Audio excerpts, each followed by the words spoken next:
Hey, tonight on the Old Time Mini Show, we'll be painting our Space Monkey Yazirians, and we'll see if I can do the whole painting cycle in just 2 hours.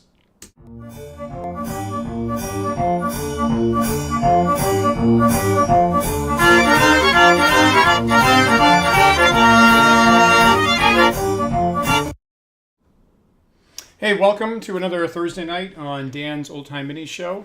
And if you're joining us live, thanks so much. Hope you had a good week.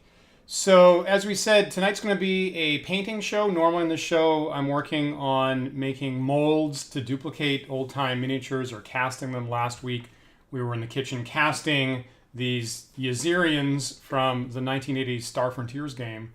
And so now I have done a little bit of adjustments with the metal, with some filing and removal stuff, and I primed them today. And so I thought that tonight would be a good night to just do the painting process on these guys. My Star Frontiers campaign that I'm actually going to run for my friends as a touchback to a game that I really liked is going to be starting pretty soon. So getting them painted, I thought would be a good idea. And Bacquias, thank you so much for checking in on the channels, of course. Yeah, we got the pore holes off successfully. And it's funny because the miniatures, these monkeys have slightly flat heads in the first place. So when I take the pore holes off from our casting last week, I'm kind of in this like zone of like, did I smush their heads down when I did that, or is that the way it's supposed to be? And it's kind of the way that they're supposed to be, actually. So I think I got a pretty good cast on them, actually. I do a couple of adjustments off camera. If I can get these guys in focus, and I like these miniatures a lot.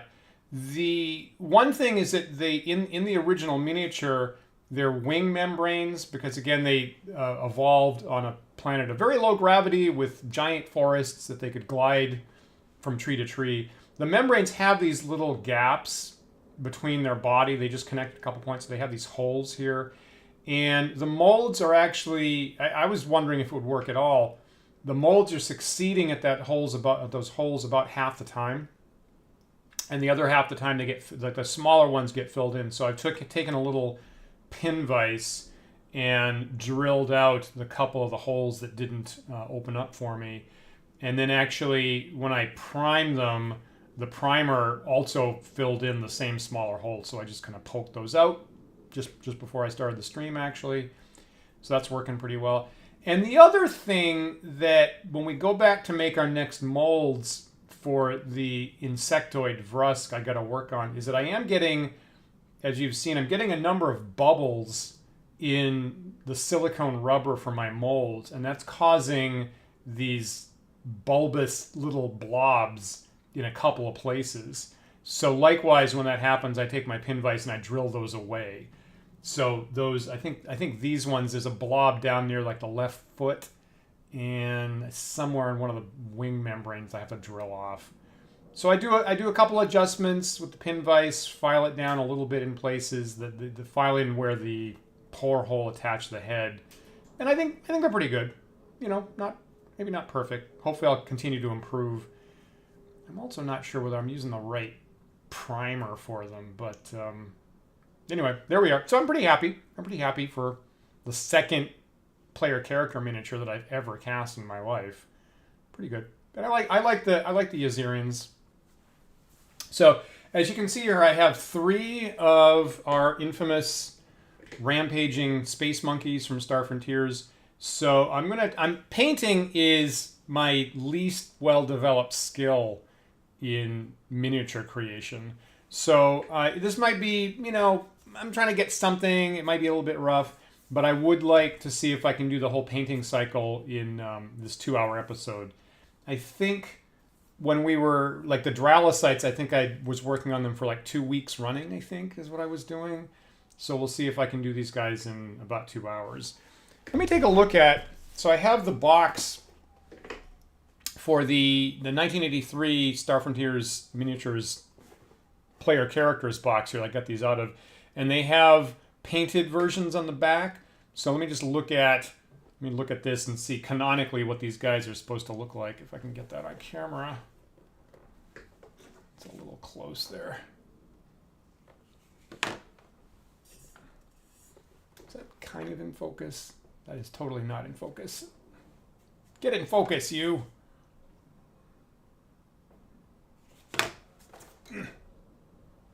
Okay, anyway, you can see, so that dude right there, if I get enough light on him. So that's the Yazirians. So no big surprise. They are expecting us to paint them kind of this brown color. And I feel like, you know, there's a little bit of Wookiee DNA running around here. This game was made a couple years after the first Star Wars came out. So, you know, kind of furry monkey. And you can see that the face and the membranes are a little bit lighter.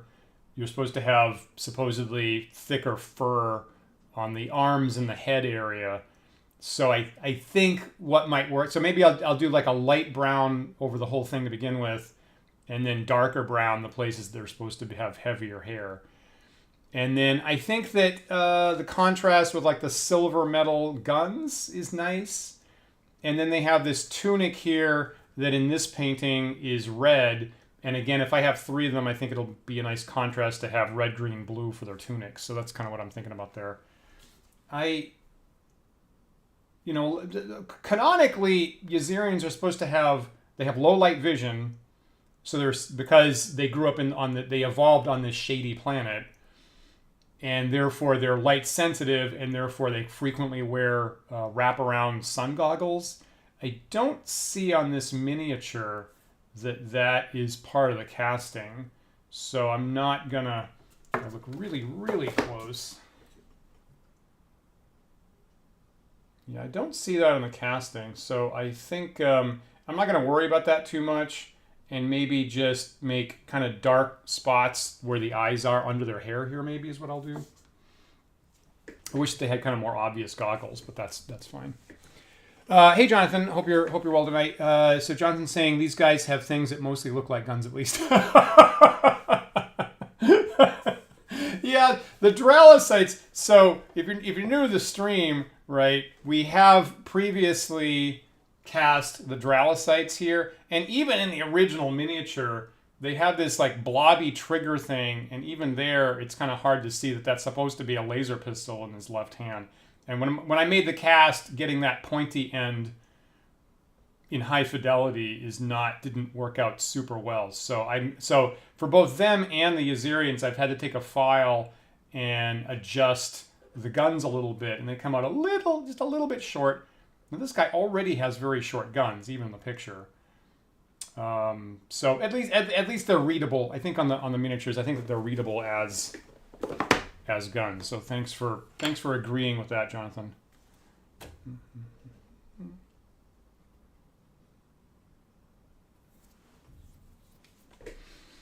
You're saying that. So William's asking. You're saying that they wear their sunglasses in flight, so they can see. I think what you're asking, unless I'm missing a reference there.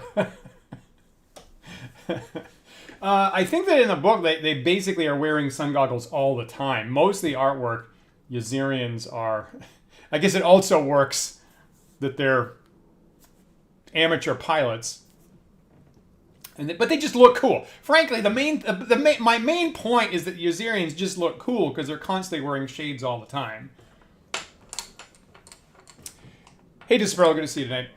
And Disparel's saying, honestly, this is why Warhammer decided to do heroic proportions. Oh, that's interesting. Where heads, hands, weapons are larger than realistic. That makes sense. That's a good point. I didn't know that. Cool. Cool. All right, let me get started here. Since I'm trying to do this whole process in 2 hours. So once again, using my... Jeez, that's super close. Using my Vallejo miniature paints here, and they're definitely designed for fantasy type stuff, and sure enough, somewhere in here they have a couple of different browns, and one of them is Beastie Brown, and that seems pretty appropriate. 72.043 Beastie Brown, so that seems pretty appropriate for Yazirians. So when I do the two tones, should I lighten this on the first pass, or should I darken this on the second pass? And then separately here, there's a leather brown, which is pretty light. Now, I think they have, so these guys have an equipment strap. In addition to their tunic, you can see they have an equipment strap there that goes around the backside, and they have one or two pouches there on the backside. So I'm thinking that stuff could all be this leather brown. And obviously I can use the beastie brown for their body hair. I feel like I'm probably going to do, I guess I'm just going to use this raw for most of their body, and then I'll throw a little bit of black in for the darker stuff, I think is my plan. That's good. So I'll start easy, and then I'll make it more complicated later. It seems like a good way to go about it. You can do a dark black base on the bodies before you do brown on the body membranes. Yeah, really? I mean that I feel like that matches what I've done on the spaceships in the past, actually. And then I was like, I don't know if I was doing that right. And now I'm trying to pick what brush I should use.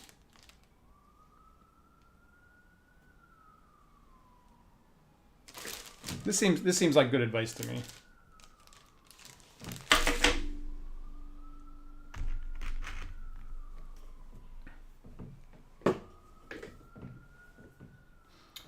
So I'll just slap down.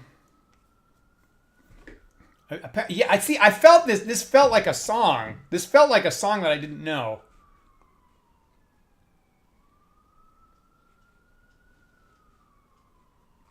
Got it. Thank you for confirming that. It felt like a lyric that I did not know. What's that? What's that by?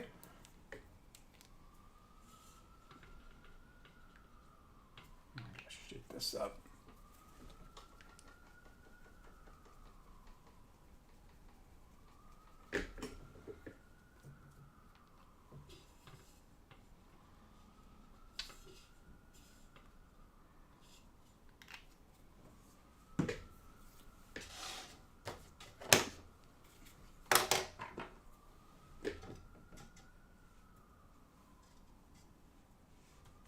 All right, I'm going to do kind of a very crude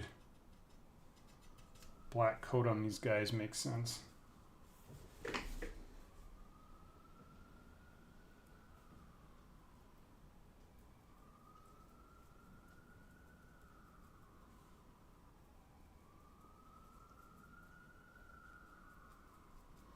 One thing I don't have a plan for is what the base that they're standing on should be. In the sample illustration, they made that green like it's turf, but since I'm going to make the tunics RGB, I don't want to repeat that on one of them, so I'm thinking I might just make what they're standing on just a basic gray.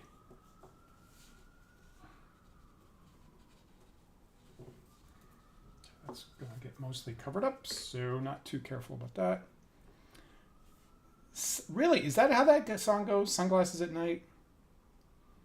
I thought I knew that, frankly, but apparently I don't. I guess I know the chorus, but I guess apparently I don't know the verse. Oops, leave the membranes white. Whoops. See, this is... Okay, see, I needed this in advance. Whoops. Okay, too late.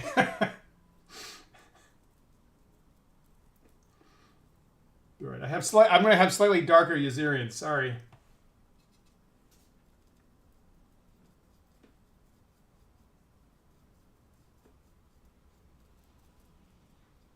I got one that I'm going to be able to take William's advice on.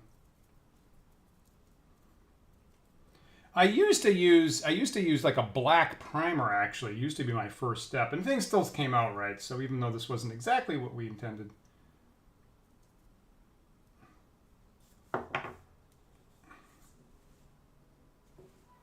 Okay, so you're saying it's all big happy accident is what it is.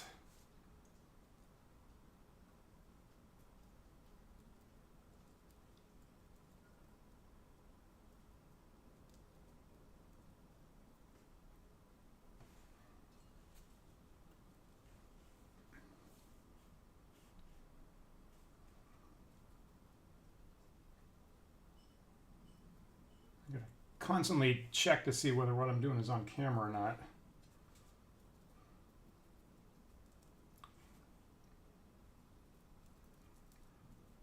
I get focused on the one thing and not the other. Okay, so okay, so here I'm trying to do the this trick of dark on the spots that are going to be dark first.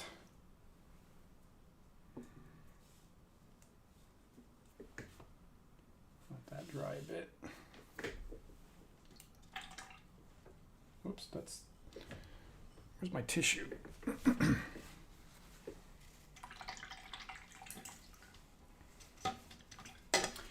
I will say that, and Paul and I on the last Sunday show pointed this out. We had our last weekend.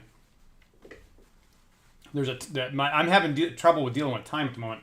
Last weekend, Paul and me and our friends had our annual house convention in Massachusetts. So I was up in Massachusetts for Friday, Saturday, Sunday for that, with about 25 of our friends on a house near the Cape that we rent off season, and really for us, really a highlight of the year.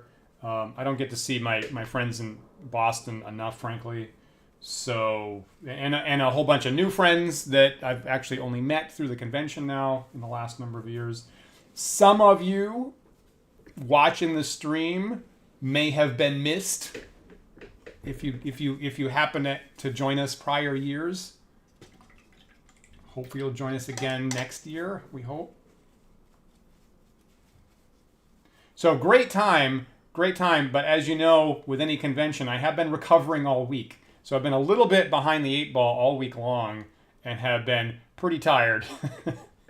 Going back to work immediately on Monday, which I kind of can't avoid, and then doing that kind of work. And then I'm running a game tomorrow night, like I don't have enough to do.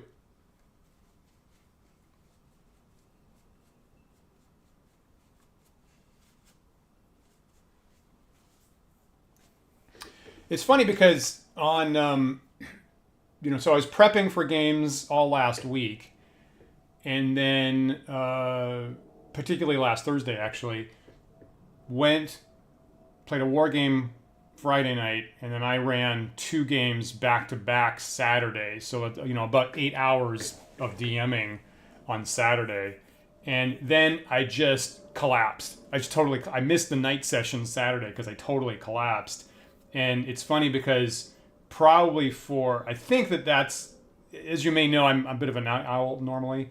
So I think that might have been the first time in about 15 years of that house con that I wasn't the one to turn off the lights late night, the end of Saturday. And because I just collapsed. I didn't wake up for about 12 hours.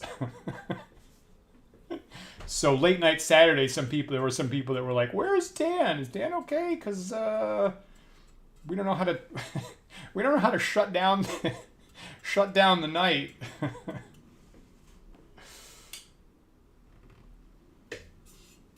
It's a little unusual. All right, so I really slathered it on here.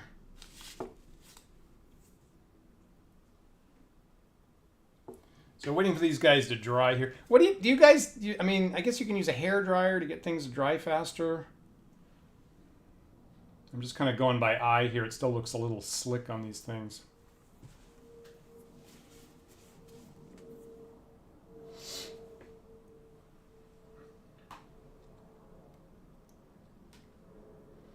Among other things, I get to run Janelle J. Quay's earliest D&D adventure called F. Chelrick's Tomb, which we talked about on the Sunday show, I think in January, and pretty sure that counts as the earliest indie D&D adventure that was published, the second ever D&D published adventure after Temple of the Frog. And really nice. I mean, and one of the nice things, and the players really appreciated it. They said, "Yeah, this is totally legitimate, as early as it is." And I would my takeaway is certainly that Jaquays really established what a good what a D&D adventure should look like. And instead of just purely being a map and one-line monster treasure, which is kind of what came before that, or a war game, frankly, like Temple of the Frog, giving some kind of flavor, some kind of puzzly thing to every room was sort of what they established. And a lot of that DNA, frankly, came through to Lucian's adventure that then was inspired to Mahar's. So a lot of those kind of gestures or puzzles or tricks were in that F. Chelrick's Tomb by Jaquays. And the other thing is it fits really nicely in a convention slot. It's just about the right size for a 4-hour game. And we pretty much got to all the content to the end in 4 hours, which was neat. And the other thing, which I guess, I don't know if it was just a complete coincidence, but because I got to the table and I started playing when I realized that the map has a scale of 1 space per 5 feet, right? Where we're used to most of the classic adventures being 10 feet per square, and this was 5 feet per square.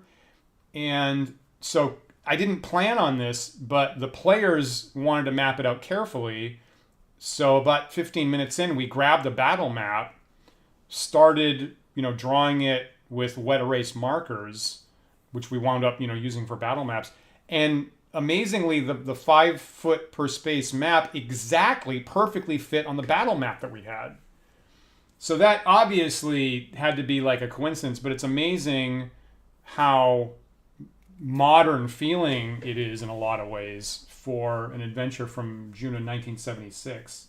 And it really works well with a lot of like modern sensibilities, and the scale is correct fundamentally, and it worked really nice.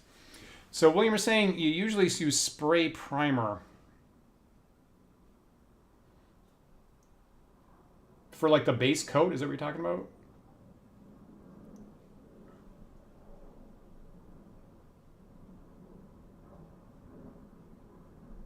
Like, to be clear, the white was spray primer that I used earlier today. Is this sort of okay? That seems okay. It's a little glossy, but it seems to be dryish. Maybe not this one. All right, so maybe I can work with this guy that we left a little bit later.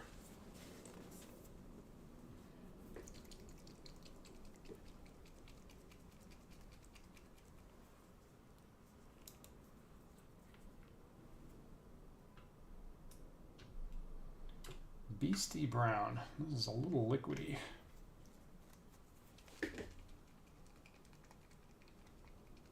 Okay, interesting. Yep. Previously, it's funny because I've evolved with my primer. I started off black years ago, and then I moved to gray, like William's talking about there. And then I think one of you guys suggested white. I guess that was the idea of like doing just black and white miniatures is like the lowest impact possible thing you could do. So maybe I'll go back to gray at some point, because I didn't mind that. It worked pretty well for me.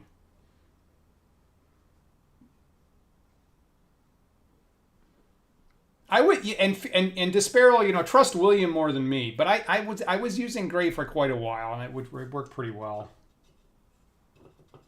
It would get in the low areas, like if there was some kind of crevice or cavity, like it would be properly dark.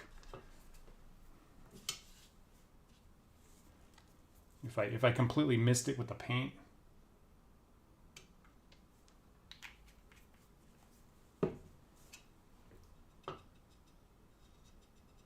The other thing is I appreciate the vote of confidence of just going to the hardware store and getting what they have, because that is what I do.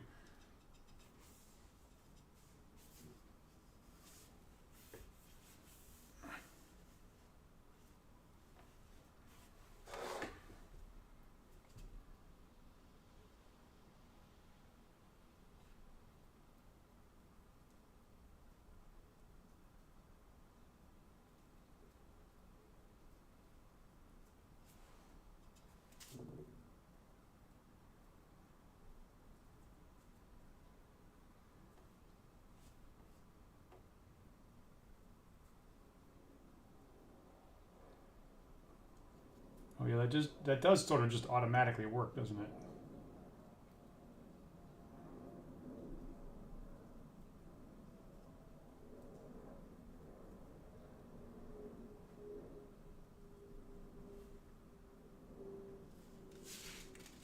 So there's our, oops. There's our beastie brown.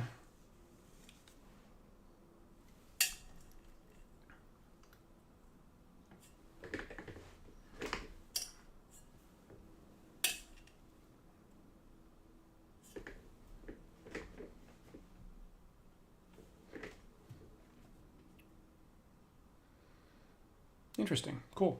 Cool.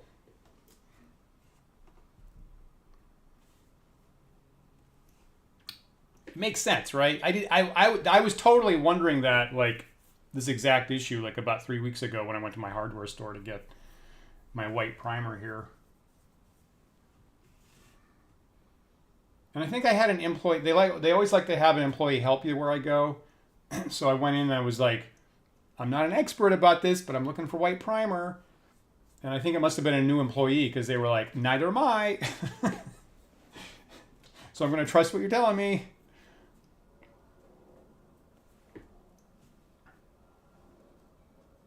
Okay, this is a little sticky, but I think it's effectively dry.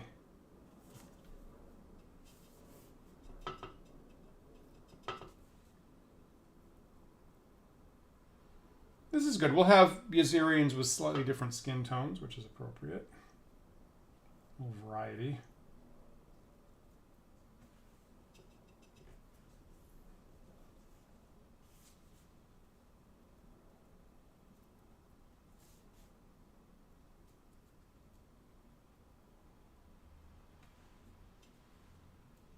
You can see those little holes on the membranes are so small that, like, whatever I apply to it winds up sealing the holes there.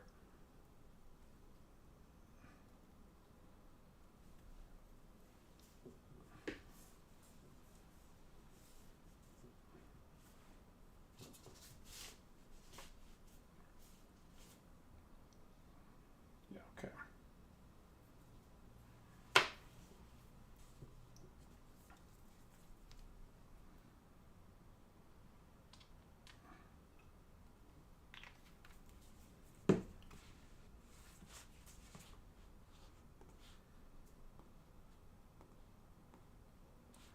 Yeah.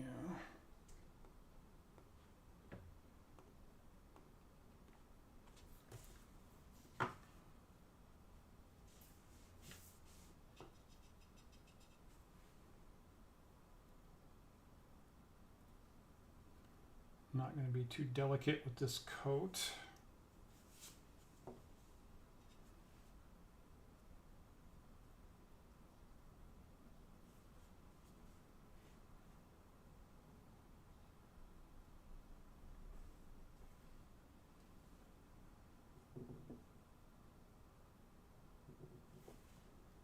Cool.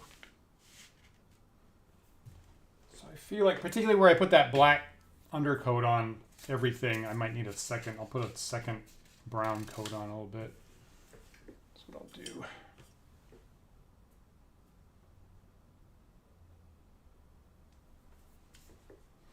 I will remind everybody that I'm trying to be safe with the miniatures, and obviously I'm not casting metal tonight, and I'm not making silicone molds tonight. But remember that these old-timey miniatures that we're working with, the original and my duplicates, are lead-based. They're about 54% lead and 35% bismuth and 11% tin or something. Is that what it was? Something like that. So be careful about that. We're gonna, even though I cast them in the kitchen, I try really hard not to get them anywhere near any food service items. Don't put them in your mouth, kids. And then I'll wash my hands really carefully after I'm done. On the nights where I am using silicone rubber, I try to have things, even now, I try to have things really well ventilated for any vapors off the rubber or the release agent, or when we're casting miniatures in the kitchen.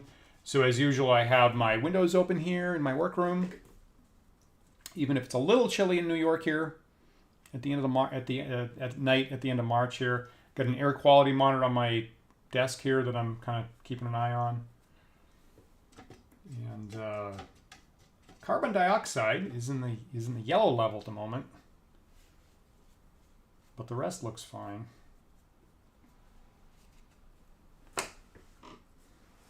Kind of a rainy night here in New York. It's been raining all day. I had a couple errands I meant to do and I skipped it because it was raining. I just was like, I'm tired and I don't want to go out in the rain and do this stuff. So worked inside all day. Kind of still air, I think.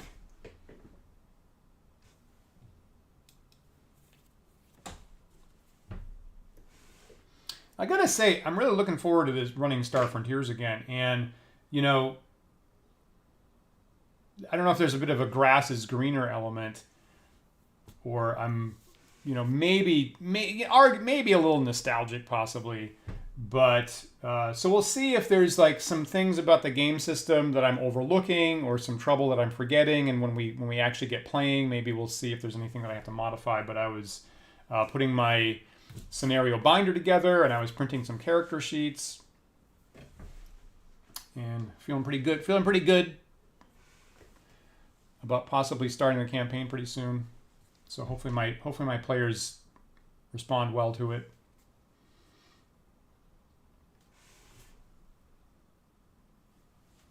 You know, one thing I did is I made up some quarter-page cards for each of the playable races with illustration on the front and some, you know, critical bullet point stats on the back.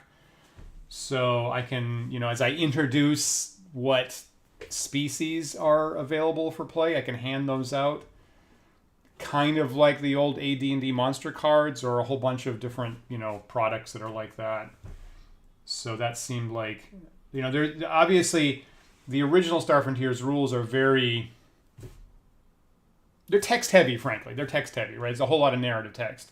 So I've been finding ways to cut all that kind of stuff down to kind of shorter bullet points that probably they should have done in the first place.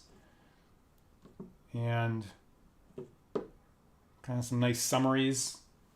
So I'm doing that. And then also for specific alien races that they might run into, I made cards kind of for myself for reminders, and then I can just show them the picture possibly and keep a secret for a while what they're like.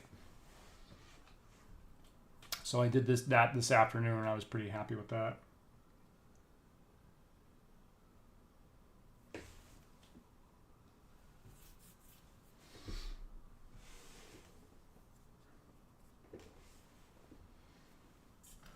I can get better light on these guys.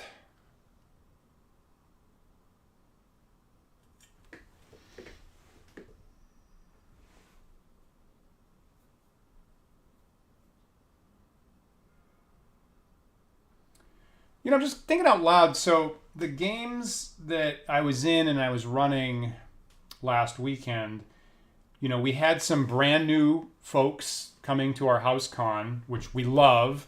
And I love having brand new players that haven't gamed much or at all in particular games. And so that happened again, which is the best. And once again, I found that, like, one thing that I noticed was that even just a little bit of math for the new player is going to be a stumbling block. And how could it not really? Even just like roll a die, find this number that you have to add and add it.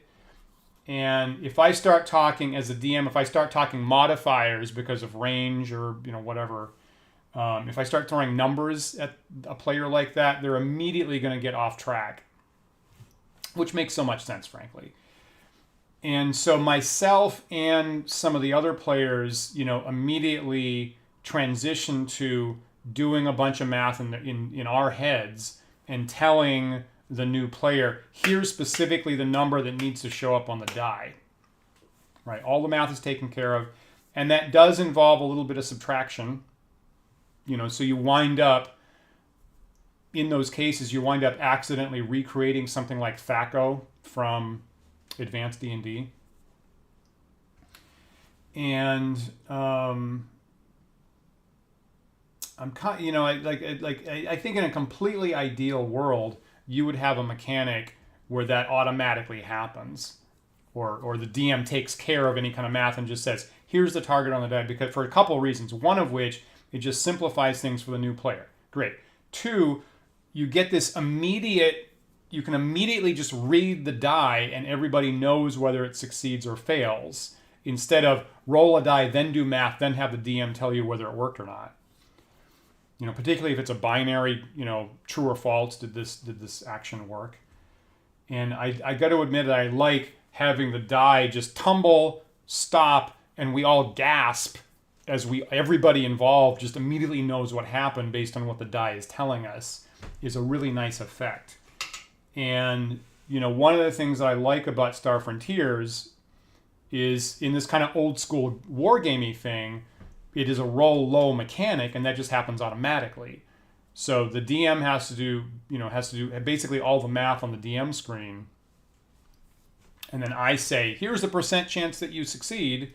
And then the dice get rolled under, and on the player's side, there's no math to be done. So I'm kind of looking forward to seeing that, and I'm going to be paying attention to the texture of that. And I think in a completely, at the moment, in the completely ideal world, I do kind of wish that roll under mechanics had been sticky, in these kinds of games. That's just my thought, this week.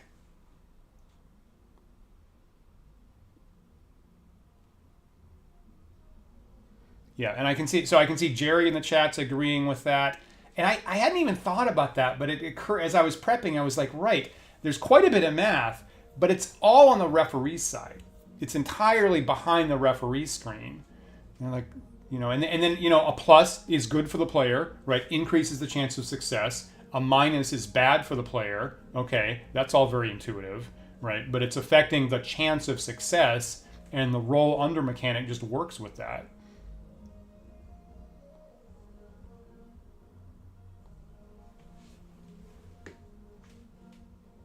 And it's funny because me looking at, character sheets this week, why was I looking at the old AD&D sheet? So obviously I was looking at the Star Frontiers sheets today, or yesterday, and why was I looking at AD&D sheets this past week? Oh, I know, because I was running my Wizards Warzone game that I run, where it's original D&D.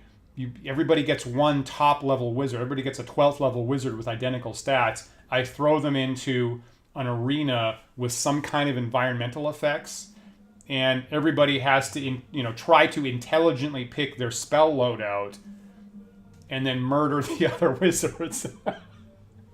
But it's okay, because everybody has a magic jar. So at the end of the battle, everybody gets sucked back and they get a new body. So nobody's really harmed except for the new bodies. Anyway, let's not worry about that. So I was looking for, so I remade the sheet of the spells, right? I made remade the spell selection sheet with additional stats which had been requested by my players. I had the range and the duration and all the spells with a little checklist.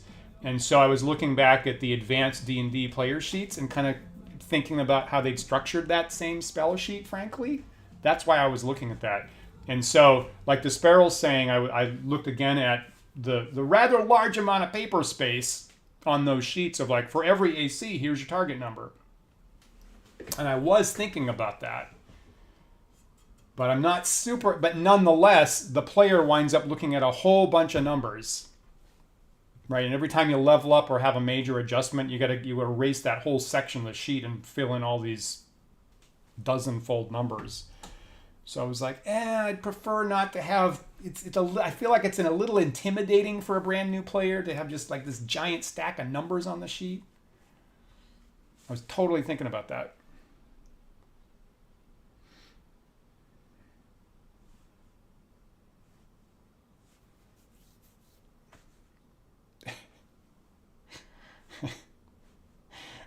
Good luck getting everyone to agree what numbers turned up on the percentile dice. I was thinking about that this weekend. I was in a game, and maybe I have slightly non-standard dice, because I'd have old school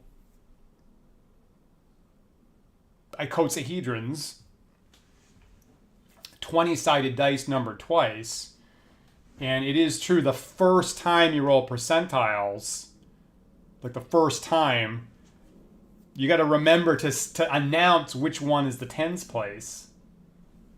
Or else there's going to be that debate. That's a good point.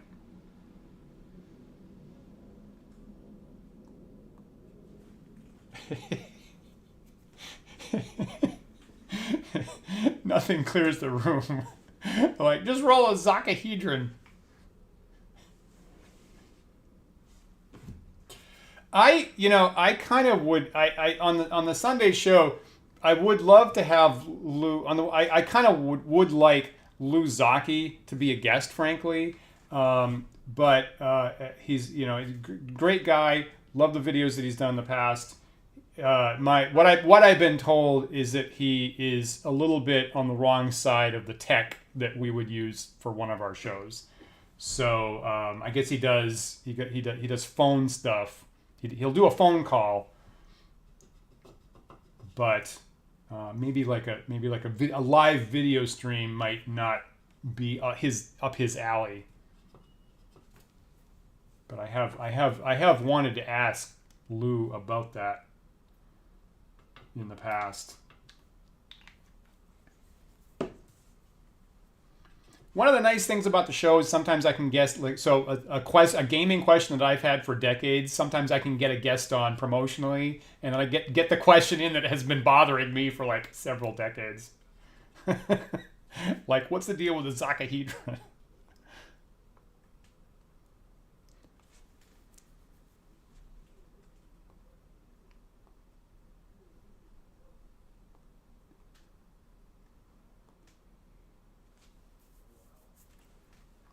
All right, let me do a second coat with this brown.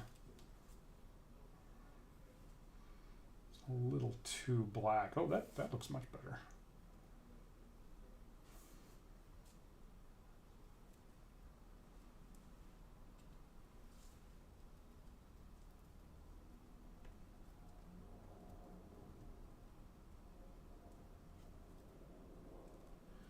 Yeah, I do have these 20-sided dice that admittedly don't have.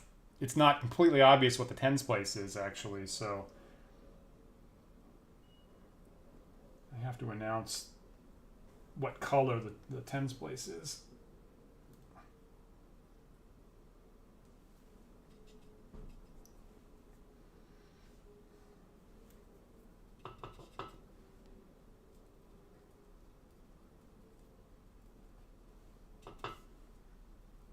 One thing I got to look up is that in Star Frontiers, I can't remember what I think there's like I can't remember what the automatic success, automatic failure range is. Is it like, is it a 5% range at the top and bottom, or is it just 2%? Is it just 2%? Is it auto success on just a 1, or is it 1 to 5? I think it's auto failure on anything if you roll above a 95, I think, but I got to look that up to remind myself.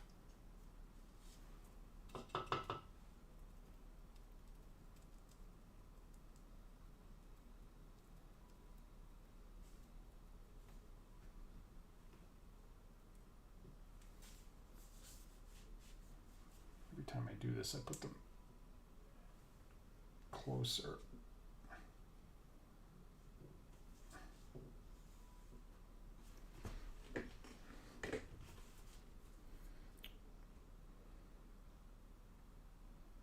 Interesting. Old house rules, the percentile row is always read left to right regardless of die. Yeah, 5%, Jerry. Thank you. That feels about right.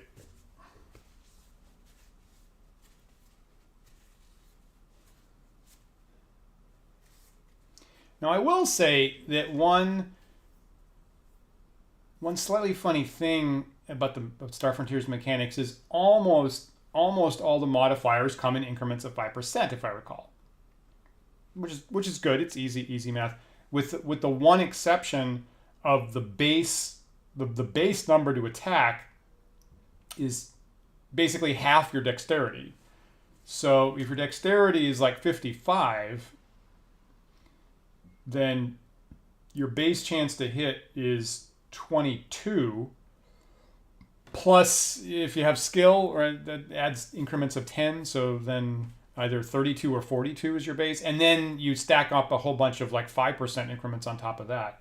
So there are times when I do wish that that initial increment, that initial base was a multiple of 5%. And there are times when I think about saying that your base chance to hit is half your dexterity rounded to the nearest 5.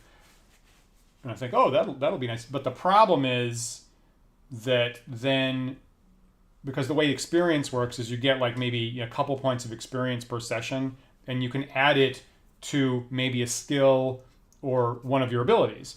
So then the problem is, like with my hypothetical house rule there, so if I said your base chance is half your dexterity rounded to 5, then I've got dexterity 55 and my base chance is now 20. And before I can increase that base to 25, no, I'm doing that wrong. It's right there, I did it wrong, right? So half of 25 would be 27. So I'd be rounding it to 30, and before you get to 35, you'd need a dexterity that was pretty close to 70. You'd need it to be 65 or above, I think. And therefore, you would need to pump 10 experience points into that ability before it reflected in a higher base chance to hit. As opposed to the base rule where I pump 2 experience, 1 or 2 experience in, and I get some kind of little adjustment. So that hypothetical house rule kind of falls down immediately because it would suck up 10 experience points before you see a reflection. So that idea kind of crashes on the shoals. Hey, Jerry, I'm totally doing computer math here. I'm doing computer integer math. There's no modulus.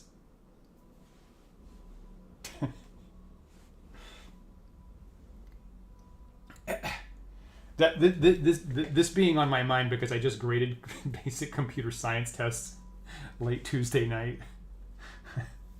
And points were lost. Now here's a thought that I had in the shower yesterday. Here's a horrible thought that I had in the shower. You know how, of course, you roll percentile dice, you get 0, 0, you read that as 100. What if your percentile dice were 0 based? And so 0, 0 was actually 0. Then, right, your percentile dice would always be 0 to 99, and that would simplify a couple things, and your rule could be success is strictly under your chance to hit, right? So 25% means you can roll anything from 0 to 24. You don't have to say lesser than or equal to. You can just say lesser than. So strictly lesser than, and the number that you're rolling can be interpreted as variation from a perfect shot.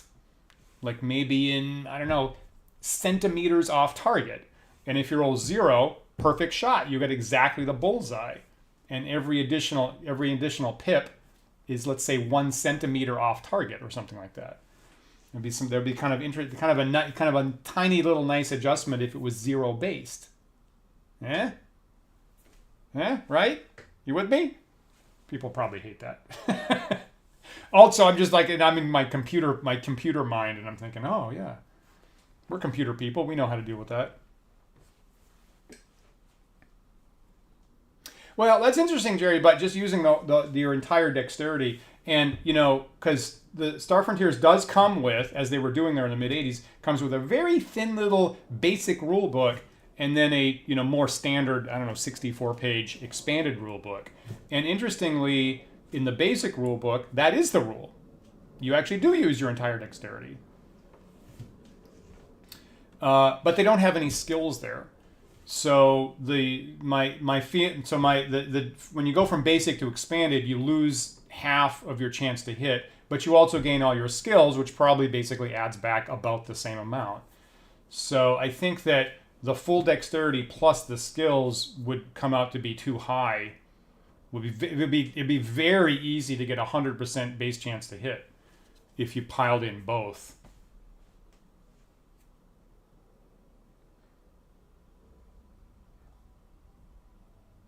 You know, Sparrow, I think that what you're saying there about reading the percentile dice, I think that's actually how I started out.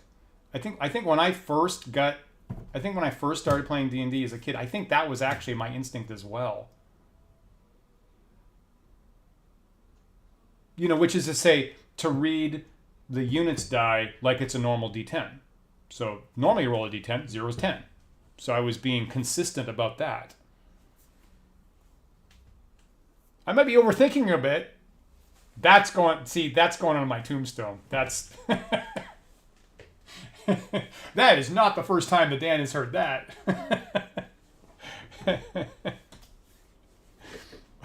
Jonathan.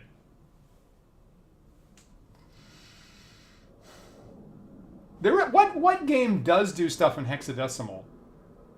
There is some game that actually does have like the player stats in hexadecimal. Is it Traveler or something? Well, it's interesting. Make the skill levels +5 instead of +10. Interesting. That might affect a lot of stuff because all, like, not just the weapon skills, but all, like, medical, environmental, all this kind of skills, I think are all tend to be 10 points on top of some fixed base that isn't based on your abilities. So that might start to be a little out of sync, possibly.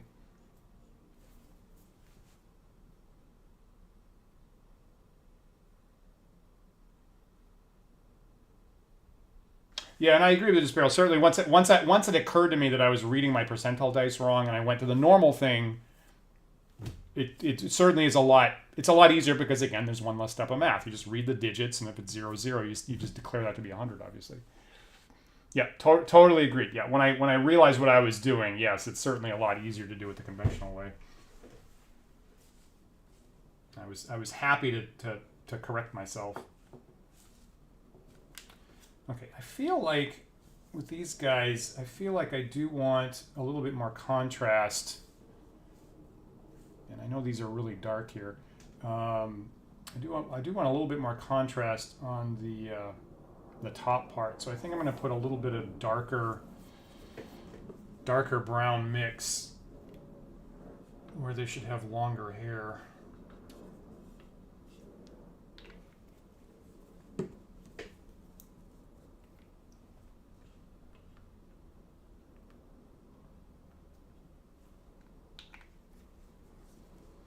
On Sunday, I was a player in somebody else's DCC game, Dungeon Crawl Classics. And first time I was playing with the person involved, and they were like, "Do you know about Dungeon Crawl Classics?" And first of all, I had played in a game for about 2 years with our friend Max running it. So, are you familiar with Dungeon Crawl Classics? And I could say, well, I'm actually listed in the book. My website's actually listed in the appendix. So yes. And of course, they had the whole panoply of weird-ass non-platonic dice available. D5s and D7s and D14s and D16s and D30s. And I think the people around the table that knew my feelings about non-platonic dice were expecting me to spout off at some point, and I successfully, scrupulously avoided crapping on the guy's beloved game, and I actually didn't say anything about the non-platonic dice. So it is possible for me to go a couple hours without doing that. Now 5 days later, here it comes. Right now.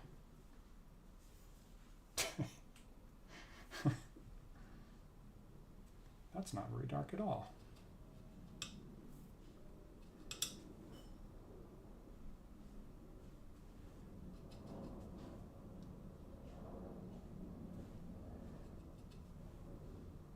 Is that still wet? Is that what I'm dealing with?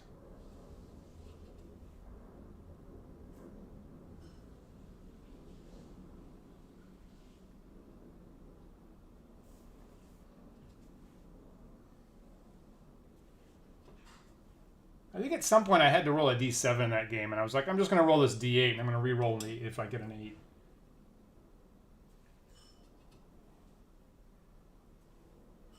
You know that normally I refer to the D7 as the shit die.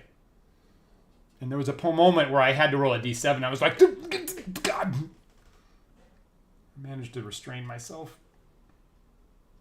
I'm so polite.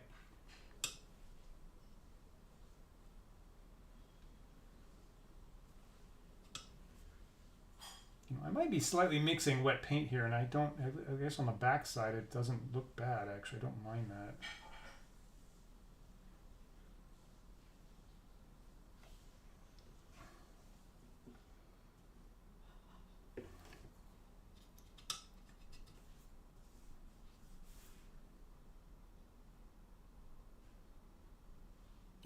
Hey, Kilroy. We would have to test which of the platonic dice are maximally random. I mean, that's not the point. The point is more just the aesthetics are terrible.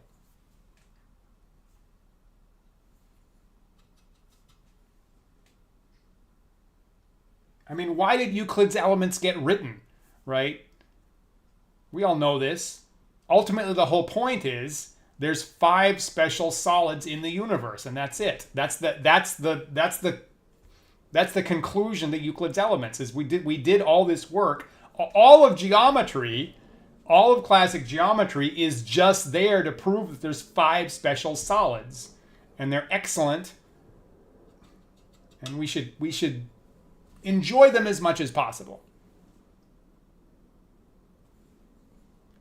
That's the end game to geometry. So.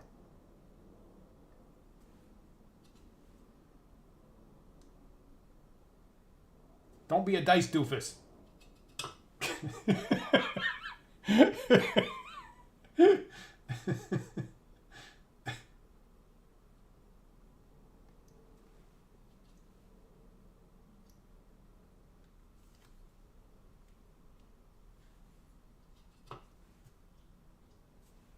By the way, before I got on the stream here tonight, Brooklyn-based fine artist and actress, disinvited guest Isabelle Garbani, told me to say hi to the kids.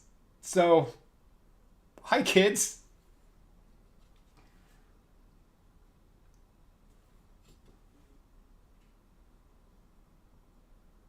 I invited her to help me paint here, but she politely declined.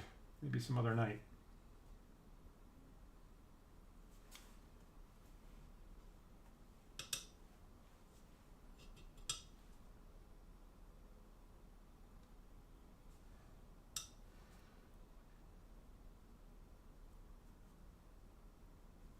I don't mind that, actually. That looks pretty good.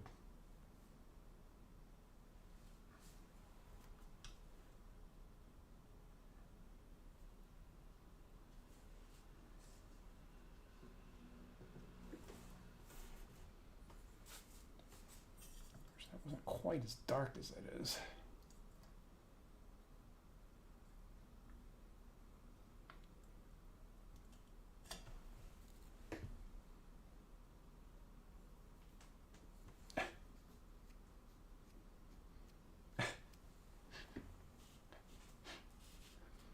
Is it so? All right. Now we're talking about this, Kilroy. Well, I'm not going to tell that to Luzaki in advance. Let me say that, right? Sometimes I spring the hard question on the guest. Like, welcome. Also, hard question. Are any of your fans under 30? You know, aren't we all kids at heart, really? Remember, kids, inside every old person, there's a young person wondering what the fuck just happened.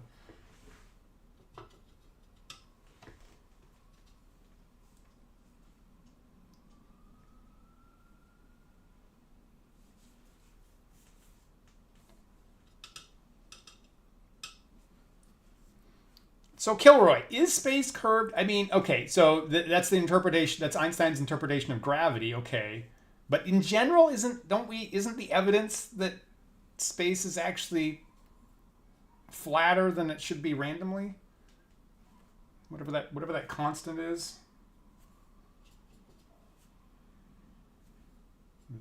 Universal space curvature constant. Somebody look that up. Hey, David. Good to see you tonight. So I am using Vallejo game color, a set of game color from Vallejo set. And these are acrylics. And you're right that even dry, they look a little shiny. Either I'm rushing the painting and they're a little they're still a little wet, or they're a little glossy even when they do dry. I do agree with that. I think I'm rushing this a little bit and they're still a little wet, I think. Or I slapped a ton of paint on, possibly, might be the thing.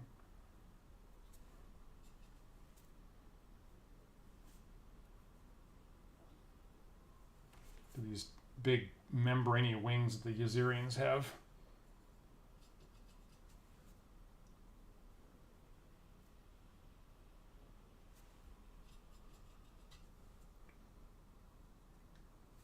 A little black there.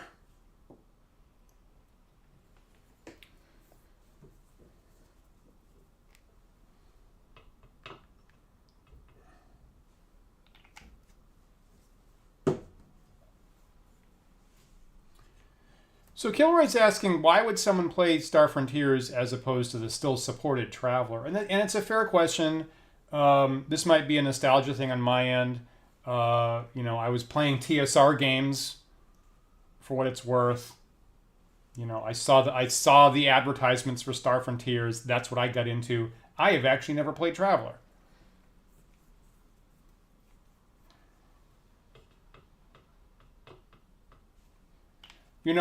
Once again, there was a point where, well, actually, here's what it was. So Star Frontiers came out in 1982, right? If I recall. And initially, they didn't have any spaceship rules. Any fighting. They didn't come up until a year later. And that was one of the years where, I was, eagerly anticipating. So there was a moment, I guess it would have to be late 1982, where I walked into a store and they had Trillion Credit Squadron, the Traveler supplement for giant fleets of spaceships, and I came real close to buying Trillion Credit Squadron, little black book, to use that specifically for spaceships in Star Frontiers, and that's the closest I ever got to actually picking up a Traveler product, as a matter of fact. What a great name for a book. That's to this day, that's one of the best role-playing book names I've ever heard. Trillion Credit Squadron.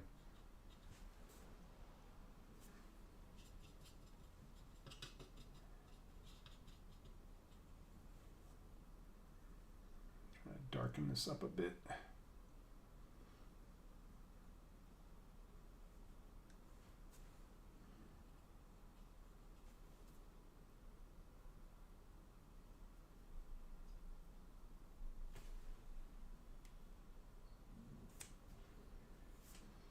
It's funny because I think I was looking at it was an advertisement at the time, and at least the sales pitch was that Star Frontiers was easier to run, was an easier game to get into.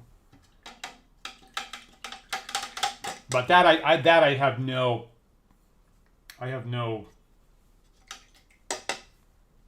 experience with which to really judge that. Not trying to question your character. Question away, sir. It's always legitimate.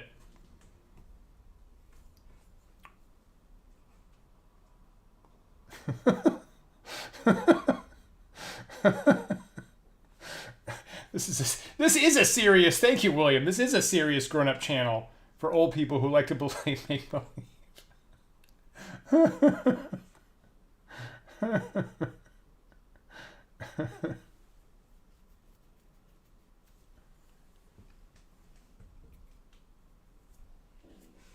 Yeah. At this point, I've spent enough time investing into my fleet of spaceship miniatures, specifically for Star Frontiers, that I'm probably gonna stick with what brung me.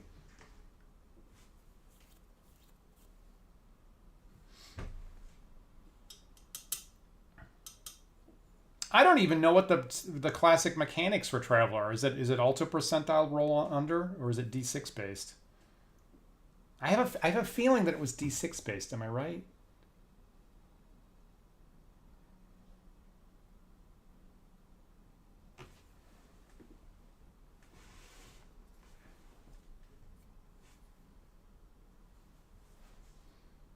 Two D6, yeah, got it. Interesting. Cepheus engine, which is basically to travelers OSRs to D&D. Well, that's cool. I'm glad they're doing that. It's 2d6 roll high in Traveler. Thank you. Yeah, I thought it was D6 based. So, you know, for the current experiment, part of what got me to do this was specifically I want to play a game that's legitimately roll under. That's weirdly, that's actually part of what I wanted to retest, frankly.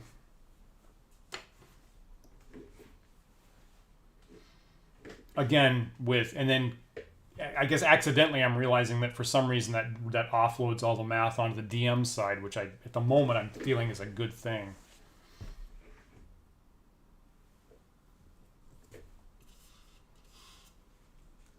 Now, a couple minutes ago, let me see, who was it?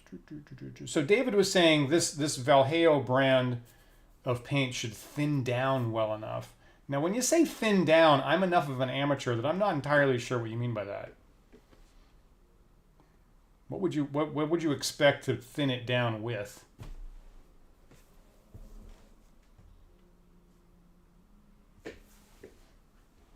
And while we're thinking about that, I do agree with Jerry that percentile dice do feel particularly sci-fi-y. So I like that. I would still, I mean, frankly, if there was percentile dice all over the place, I wouldn't really mind it. I mean, it feels reasonable for Boot Hill, the Western. I don't mind it for Marvel Superheroes, although that's real high. And then it has, and of course, Marvel Superheroes, the classic, the face rip game, has multiple increments of success, so it's not just binary, so there must be math on the end of it. I don't mind. I think for me, the thing, percentile implies roll under. I think like if I bring it up in a discussion, I talk about roll unders like frequently. One of my friends is like, "Well, if it's a percentile system, then I kind of expect that. Otherwise, eh." And David and Disparel, thank you for that would water, great, of course. I tend to you're not seeing it, but I tend to dab my brush in some water before I put it in the paint, and that's a tiny little bit, but okay. Again, I don't normally paint player character miniatures, so I'm totally kind of learning as I do this.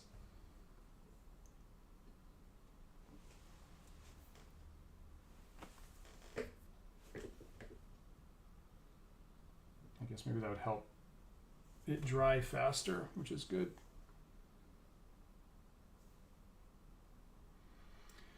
So what I would like to do, so this might be so wet that I'm actually not going to succeed at getting them entirely painted in 2 hours here, but I would like to get their tunics done. I have a big slob of paint here.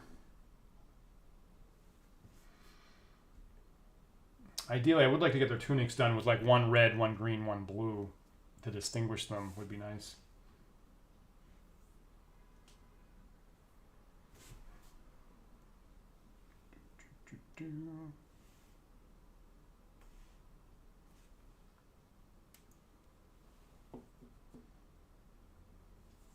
I guess we wind up talking more mechanics on the Old Time Mini show than the miniatures.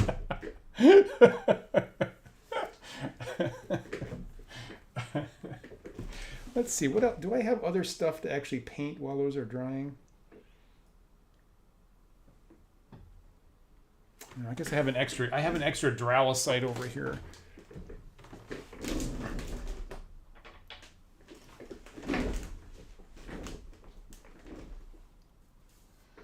So for what it's worth, this was the result from last week when I took in addition to casting the Yazirians, I took the mold for the Dralosite and attached an additional connection hole from the porthole into the gun.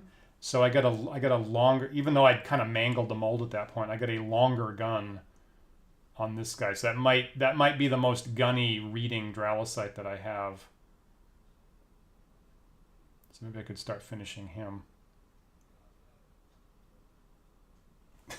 That is a stunning shade of brown. Thank you. I really committed to the brown. I'm taking you all to Brown Town. Can I edit that out? Is that...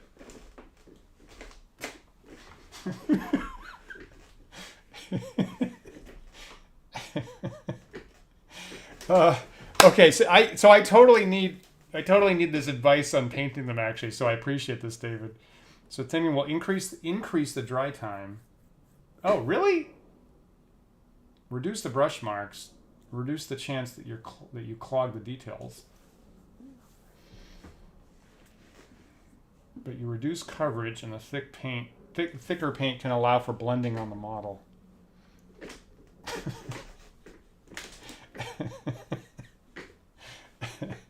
That's not a typo? So adding water increases the dry time?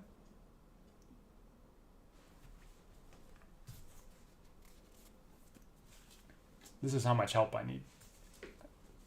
Okay, and I will say that on Sunday's DCC game, so we're playing this Christmas themed adventure called The Doom That Came to Christmas Town, right? Which is an official DCC product. And they have a number of holiday themed products, frankly. They have a number of Christmas. I think they have one every year. It was like a slightly twisted horror type Christmas thing. And so in this, it's based on the old claymation special, Santa Claus is Coming to Town, I think that's what it's called, right? With a very young Kris Kringle as the lead. And so I was playing the Winter Warlock. But of course in the actual cartoon, the Winter Warlock reforms before the end of it and becomes good and says, "Oh, just call me Winter from now on." And he's so good, and he's now I'm magically lighting Christmas trees. So I played it. So I briefly looked up the voice, and so I played the good Winter Warlock with just little flashes of like I could do so much more if I had my old power back. And we could, yes, we should, Christmas is here and we need to all be good. But if it doesn't work out, we can just burn the whole thing down. Just burn it all down. And that I think that amused people quite a bit. And I went off on with occasional psychotic, sociopathic rants such that everyone in the house could hear. I apologize, everybody. Everybody could hear. And so at the end of the game, the DM said, "Oh, I'm so glad you were here. We all had such a great time. And also, you should really seek professional help."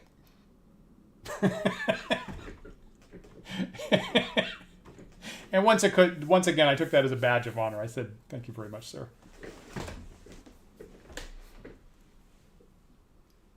Decrease the dry time. Thank you, David.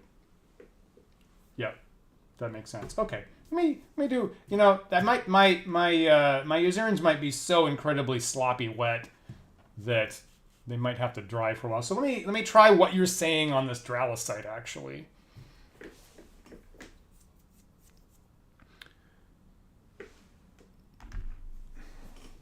So we were making our Dralosites kind of a basic gray, maybe a little bit of blue there.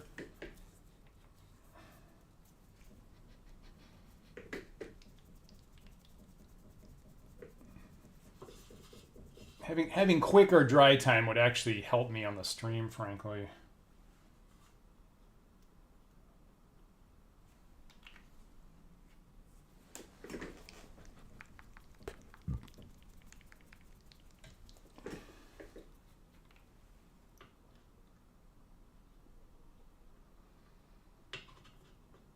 Oh, this gray is slightly clogged up. Bad on me.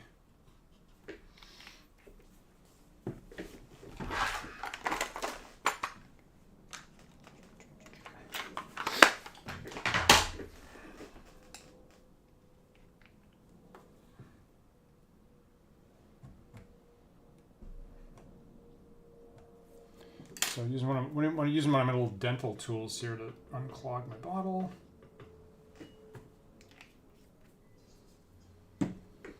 What do you do? Like, what ratio do you with the water? Like 1 to 1? Oops, that is super brown.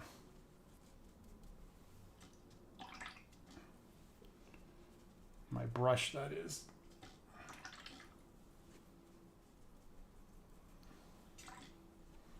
Probably shouldn't have that water right in line with the camera.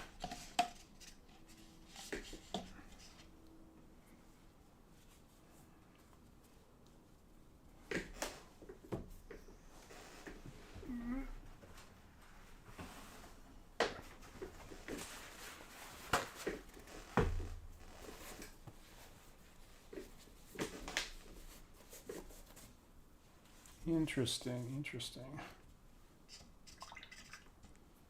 I appreciate this advice, because this is, like I say at the top of the show, this is the painting's the part that I'm the weakest at.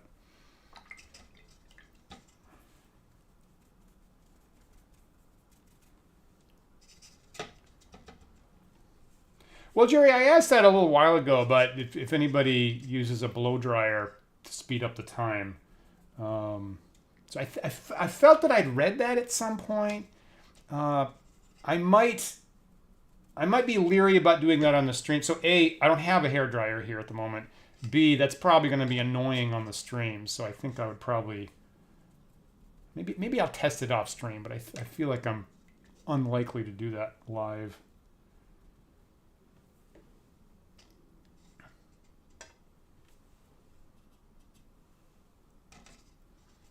One to one is too much. Maybe if you were airbrushing. Okay, that's good.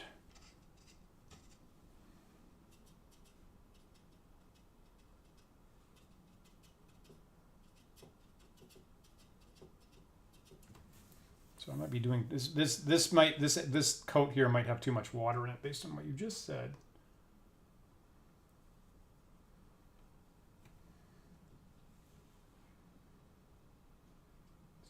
Very light gray at the moment.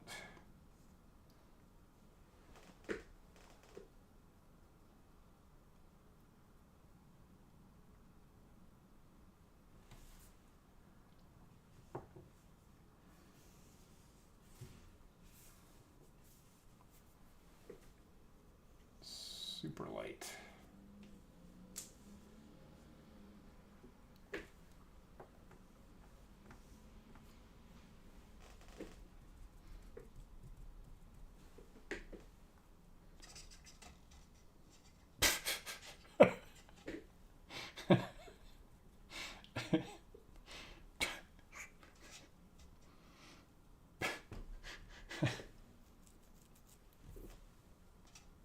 Yeah, I definitely don't have a hairdryer.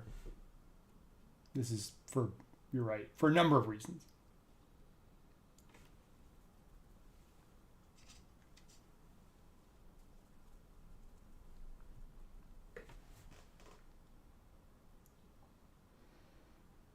We have a hair curler in the house, I know that. It's probably not. Is that the same thing? That's not the same thing, right? I know it's not the same thing.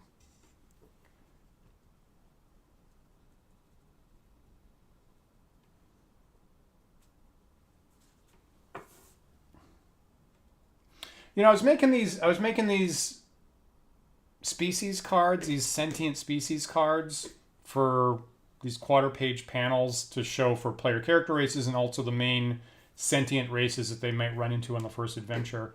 And the funny thing is that the player characters, you've got these very nice illustrations by Jim Holloway in the original book, but the races that you run into in Volturnus don't have great kind of standalone illustrations, actually. And I kind of, in my mind's eye, I thought they were in there. I go hunting and they actually don't have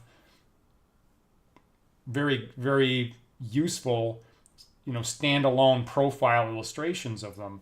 So I actually had to turn to stuff online. I actually had to grab some third parties, fan stuff online for some of the creatures. And the first, I don't know, how spoiler should I be for this? So the very first people that you run into on the first adventure are scary as shit. Are like truly nightmarish looking. And the fan art really did a great job of I think there's a great possibility that my players might just like out of sheer terror just start shooting immediately on the appearance of the first people that could actually help them, which I think is an interesting potential twist, frankly. So we'll see if that happened. But I actually really appreciate the nightmarish quality of the first alien race that they might possibly run into and have to negotiate with. And I was practicing the voice a little bit today, trying to make that suitably alien. I am kind of looking forward to, just a bunch of stuff that my players aren't accustomed to, frankly.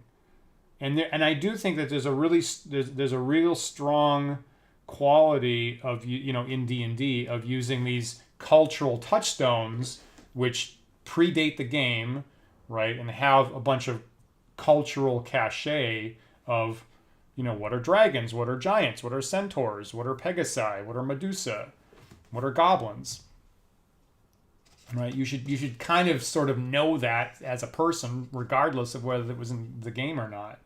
But on the other hand, I kind of don't mind bringing, getting an opportunity to play aliens where the players go, I just have no idea what this thing's about. Is it intelligent? Is it not? I don't know. Does it talk? Can we eat it? So I'm actually kind of looking forward to just like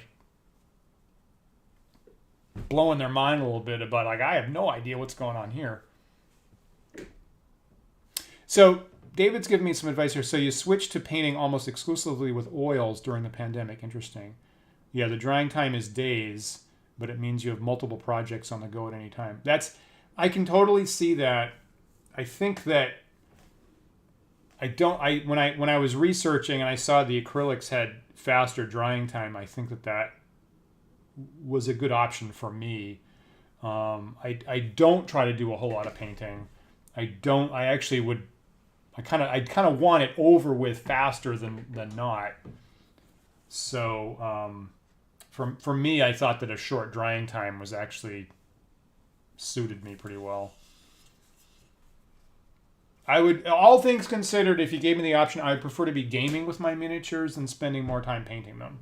But that's just me. And you can see the quality that I get tends to reflect that.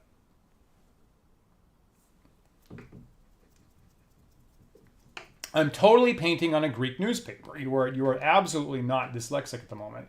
So that came up, 2 weeks ago, where I had been using these marketing flyers that get thrown on my stoop here in New York. But they're incredibly bright colors, and it was distracting on the stream. It's like blazingly bright. And so I went out 2 weeks ago to get just a black and white newspaper, and there was a moment with my partner here where I was like, do they make newspapers anymore? Is that a thing? And we were like, pretty sure. I've seen them. I think I've seen them. And I had to go to a corner store, and this was actually all that was available, was this Greek language newspaper. And I bought a newspaper in 2024, and the only thing and it was like around a corner down on the floor, and I really had to hunt in a couple of corner stores here in Brooklyn to find this, and I could only find a Greek language newspaper. Right?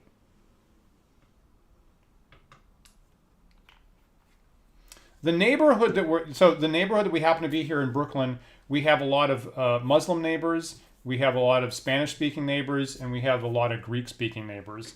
So for what it's worth, if I go to the bank ATM that I go to, right, it says pick one of these languages, and it's English, Spanish, and Greek are your options.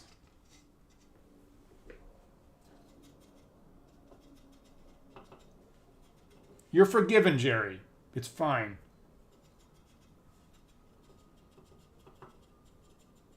Come when you can. We enjoy it when you're here.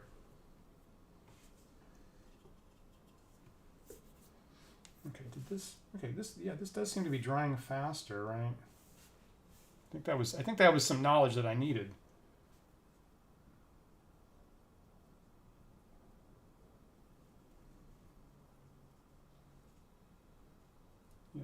quite as thick coverage.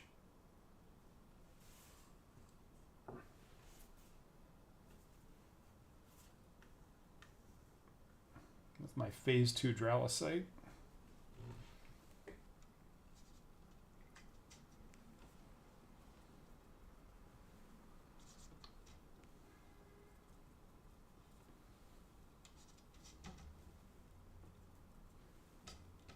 I feel like when I was reviewing the player character races today, something popped out that surprised me. What was it?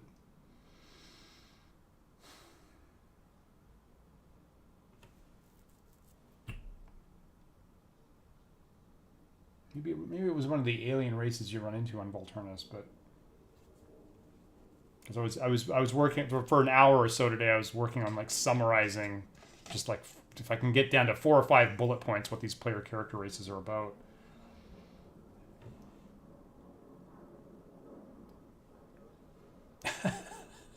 That's funny, Jerry.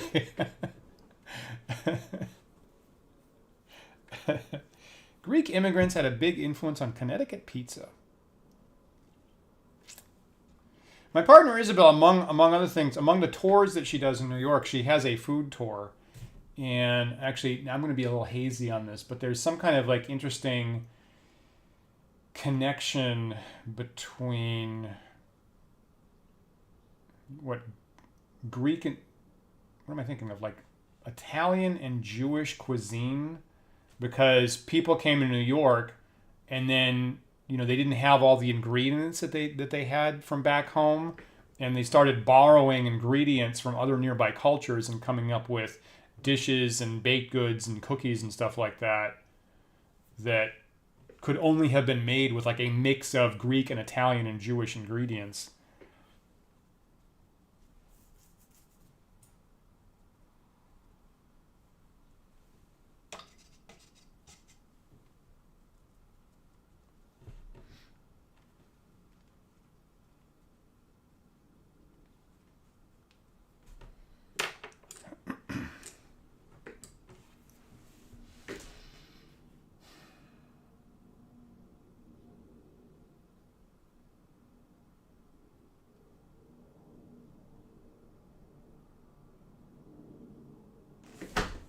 It's funny with my teaching job at CUNY. I mean, I totally shouldn't talk about this. The what's the gentlest way for me to put this? I'm in the minority in my department about not wanting mandatory attendance in our classes, and I think that outside our particular college, I think that's kind of the normal attitude for college professors. And for some reason in our particular locale, the majority of professors are in favor of mandatory attendance requirements. And I'm always have an ongoing discussion about that. I think that's the gentlest way I can deliver that.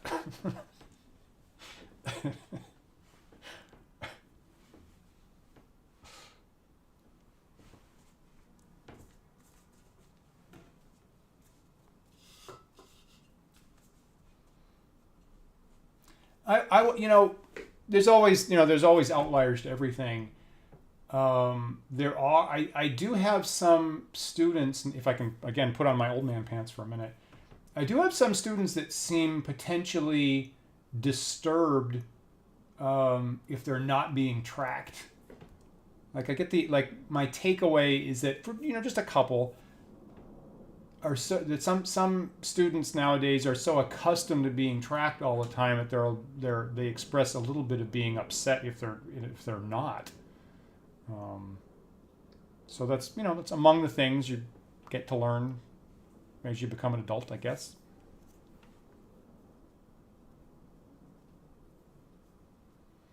Yeah, right. Like the Sparrow's saying, a participation grade for discussion class can make sense, right? Makes sense. Again, I teach math and computing myself. Right, David? Right? And the funny thing is, I can't get my colleagues in my immediate department to believe that anybody thinks differently. It's a truly amazing local phenomenon, I guess, is that I generally can't get people outside my department to believe that we have that policy, and I can't get people inside my department to believe that that's an unusual policy.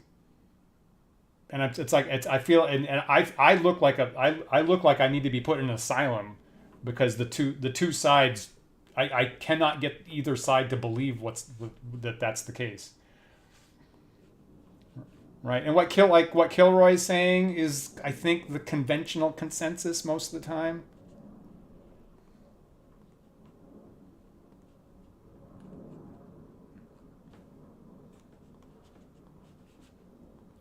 My mouse is dying. So David had a great question there, and I'm gonna say no comment on that excellent question.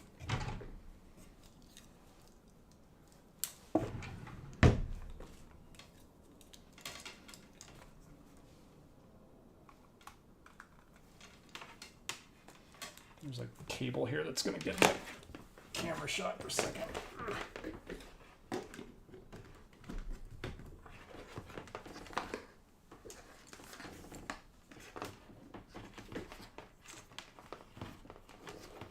I probably shouldn't have brought that issue up, but it's on my mind, and I was talking about it this weekend, actually. Right?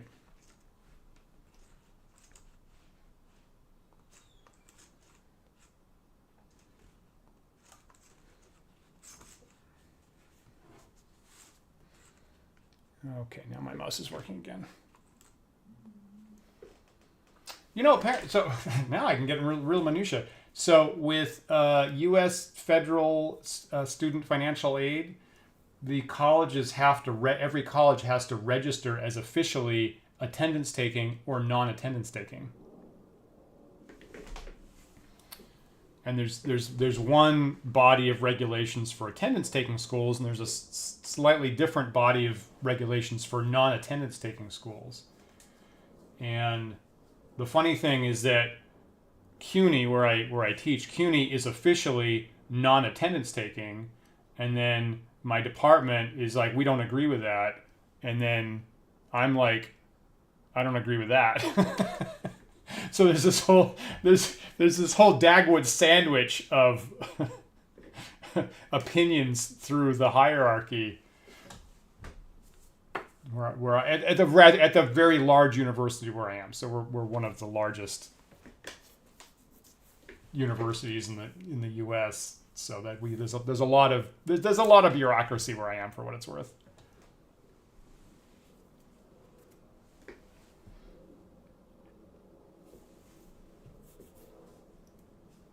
Okay, yeah, you know what? Yeah, this is drying much. Right. Okay. Thank you for the thinning the paint advice, because this is clearly drying. The bottom's wet on this guy, but the top is drying much more rapidly. Guess it's still a little glossy there. Oops. Let me see if I can get my Dralisite's gear belt, kind of the leather color.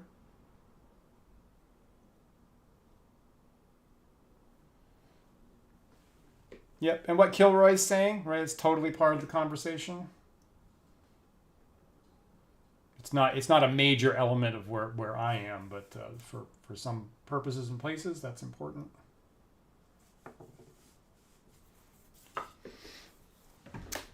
Leather, where are you?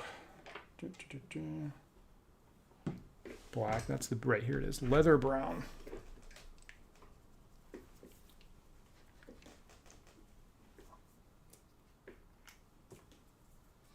So I don't need very much, because my Dralisite isn't wearing a lot. We can all agree with that.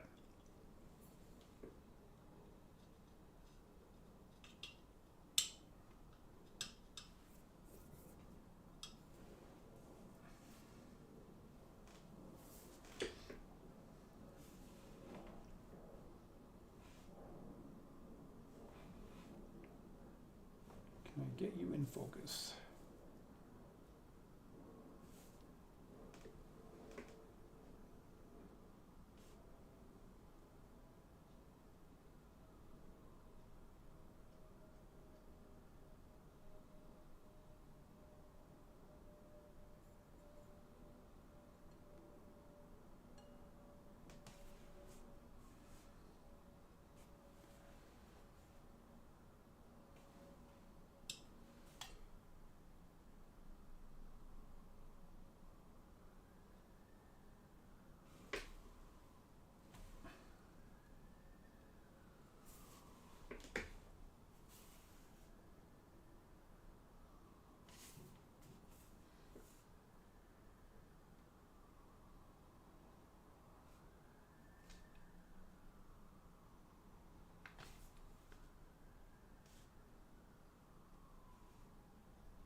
The funny thing is, in order to get this guy on camera, my head has to be like several feet away.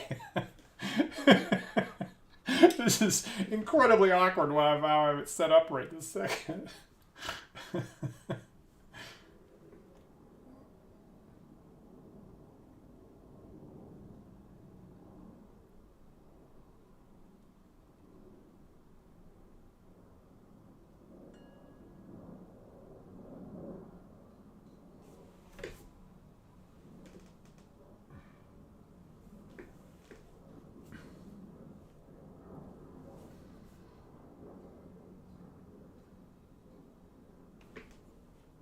Probably you guys have a better way of like holding the damn thing.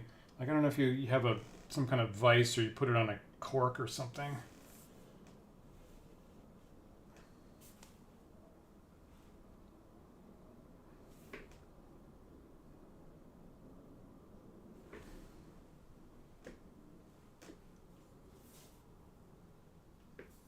It's not bad.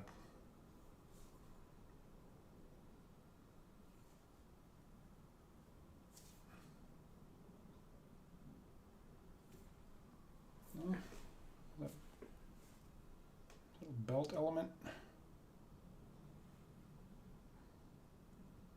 Pretty good. Jerry, thanks for hanging out. See you next time. That's pretty good. I'm gonna make this guy's eyes darker. Painting handles. Yeah. Got it. Interesting. I think for prior modeling work I have some corks that I was using similar. What was I using that for? It wasn't painting. It was when I was sculpting. Maybe it was when I was sculpting my fighter miniatures. Out of green stuff. I was sticking it on corks with a pin, I think. Sounds similar.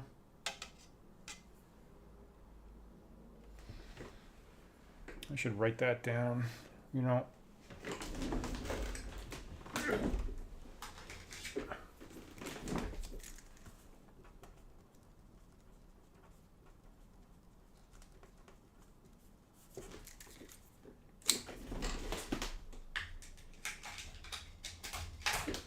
You know, it's funny how you need to know the name of things. If once you have a name for a thing or a product, you can internet search it, right, obviously. But up until you have the name of the thing, it's much harder.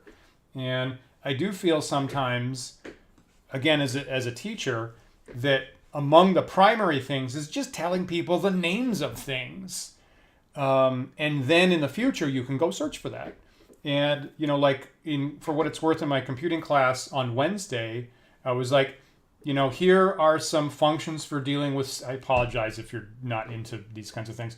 So here's some standard string handling functions, okay?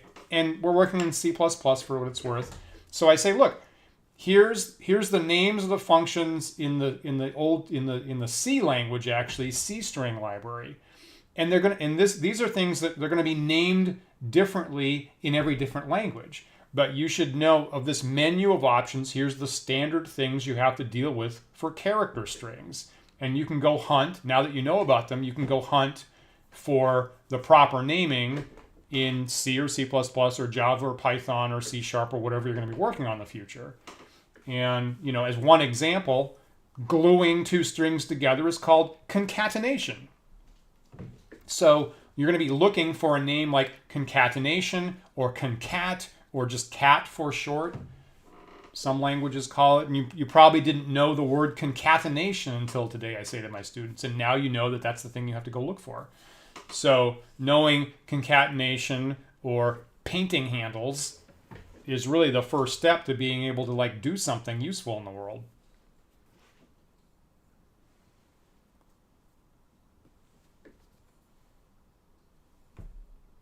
This is a good, I like Kilroy's point that if something has a bandolier, that's an intelligent creature. Oh, he's got pouches. We should talk to him.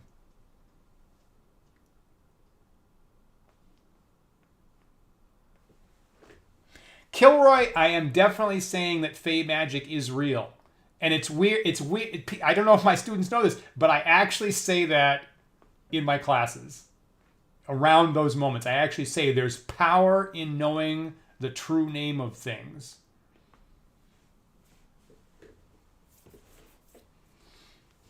So I'm injecting little subconscious bits of Eldritch magic in my actual computing classes.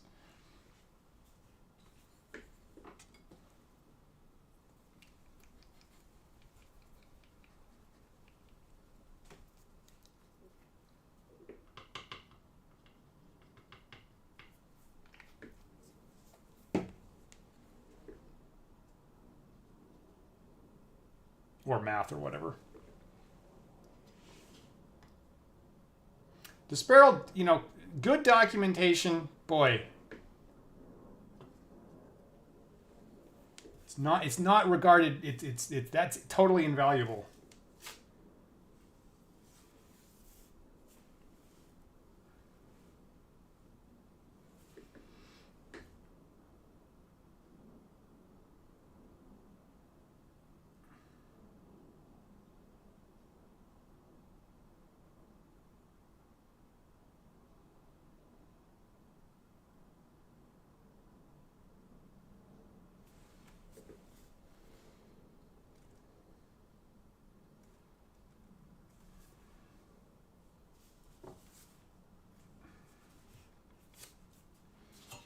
Oops, did I bump the camera? Is that what happened?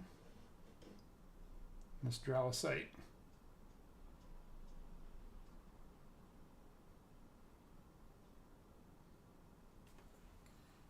I feel like if this Dralisite's like, I have no mouth and I must make a comment about the food quality on my space flight.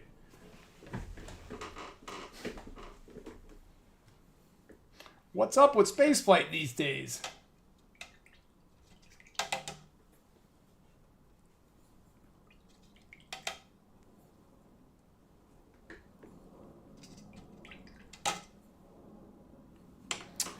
I like these guys to have a bronze, a gold colored gun to contrast with their body color.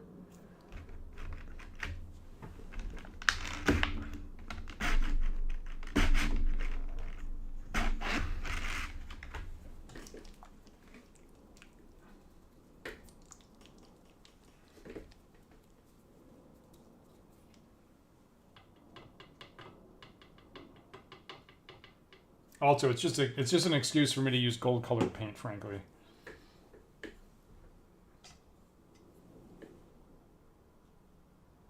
But I do think it's a nice contrast.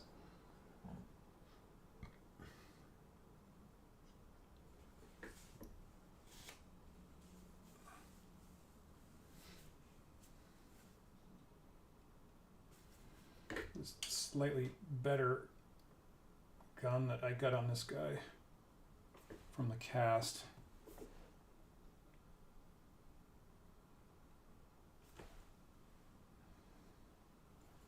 So I kind of want to highlight that.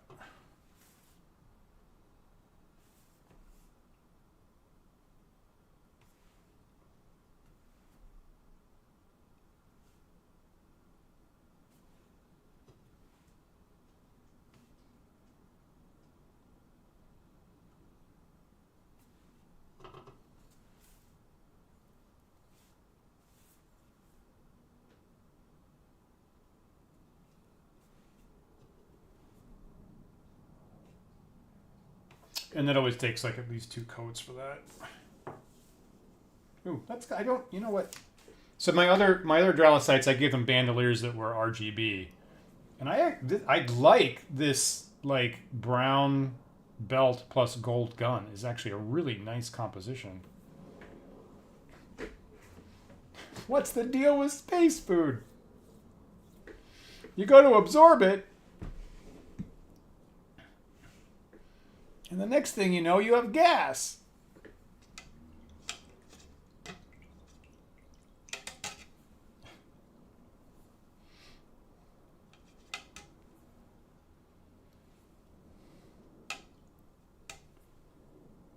Have you seen how all the races walk? Humans are like this. But the Vrusk are like this. You just can't make this stuff up.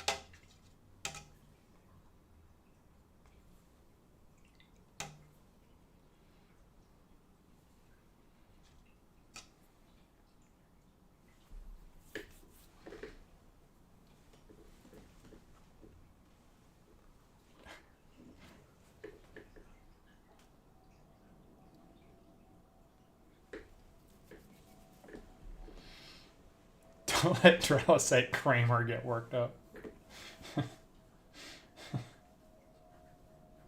See, actually, that's perfect, right? There would be a Star Frontiers version of Seinfeld with one of each of the races is what it would be.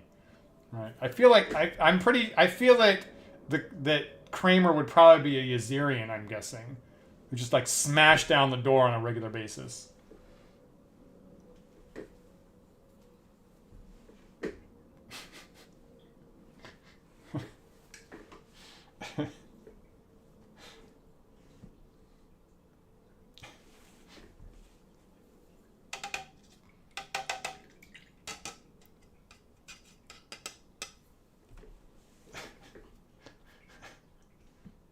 I was going to say the same thing to Sparrow.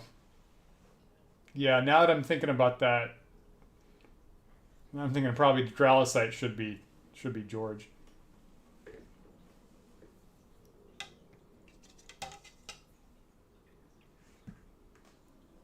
You know I ate him to clear out of the trash. You know I did that.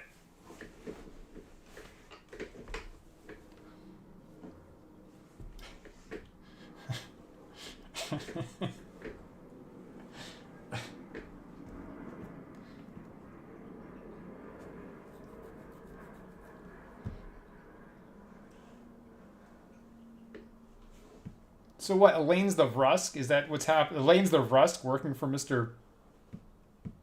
Oh, geez. What was the several corporate jobs that she has? Is that right? J. Peterman?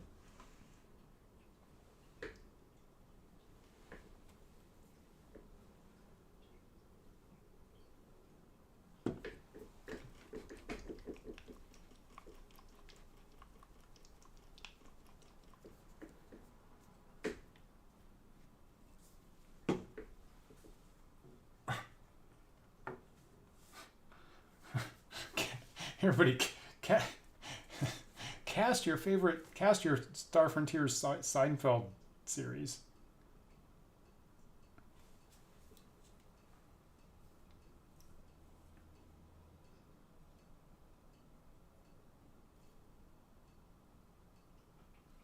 I guess one of these things on the back, I guess I've been making silver because it's like a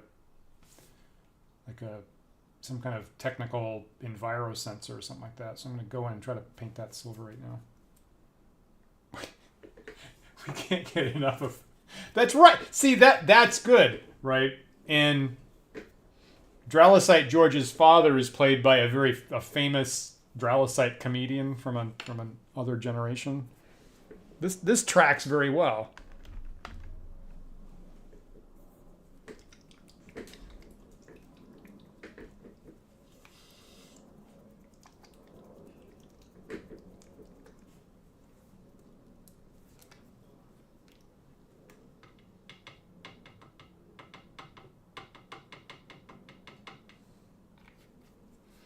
Have I said that? So I mean, it wasn't too long ago that I saw a tape of an interview with Jerry Stiller, right? That played George's father on the Seinfeld show, right? And so, as you may know, there was a different actor that played George's father in season 1, and then Jerry Stiller came in season 2, and I think the primary episode, like there was just one episode where George's father had a prominent role, and they were using it in ads at the time.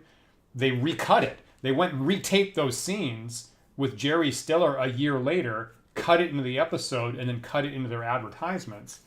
And so I saw Jerry Stiller talking about that, and he said, "Yeah, well, the prior, I don't know why it was open for me, but the prior casting wasn't working, so they brought me in, and the direction I was getting with the Estelle character is that George's mother should be loud and overbearing, and the father should be very meek and just like yes dear all the time."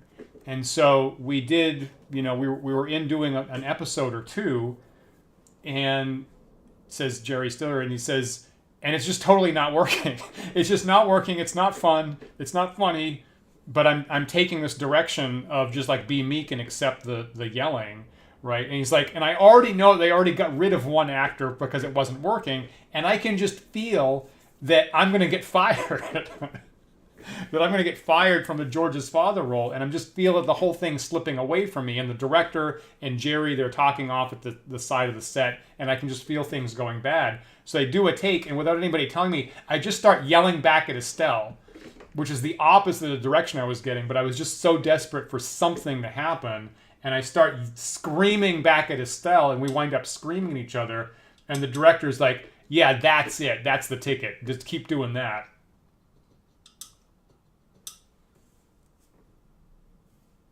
That is a funny career.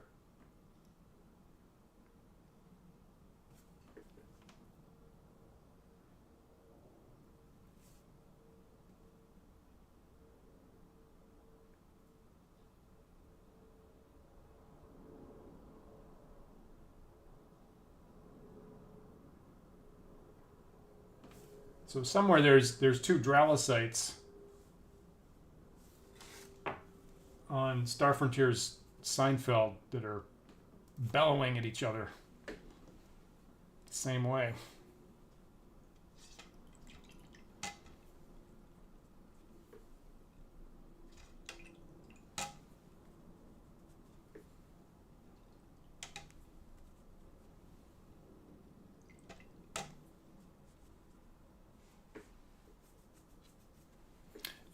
Okay, you know what show would be like just prime for Dralicite recasting? Monty Python. Somewhere there's a Dralicite Monty Python, and it's right in the pocket. Like with Philosopher Football, that sketch with Dralicites.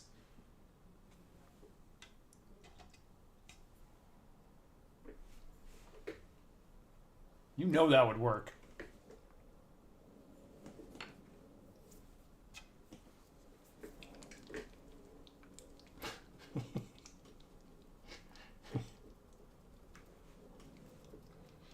I was watching, I'm not entirely sure I would even recommend it, but I was watching Fargo season 5, right? And Dave Foley's on it. And man, I love Kids in the Hall in the day. It is wild to see Dave Foley in a, I don't know, kind of sort of dramatic role, sort of.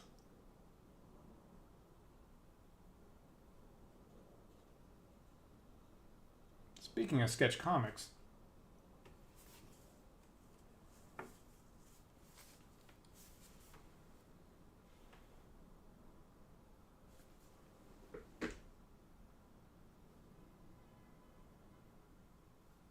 I actually really like how the Dralicite's coming out.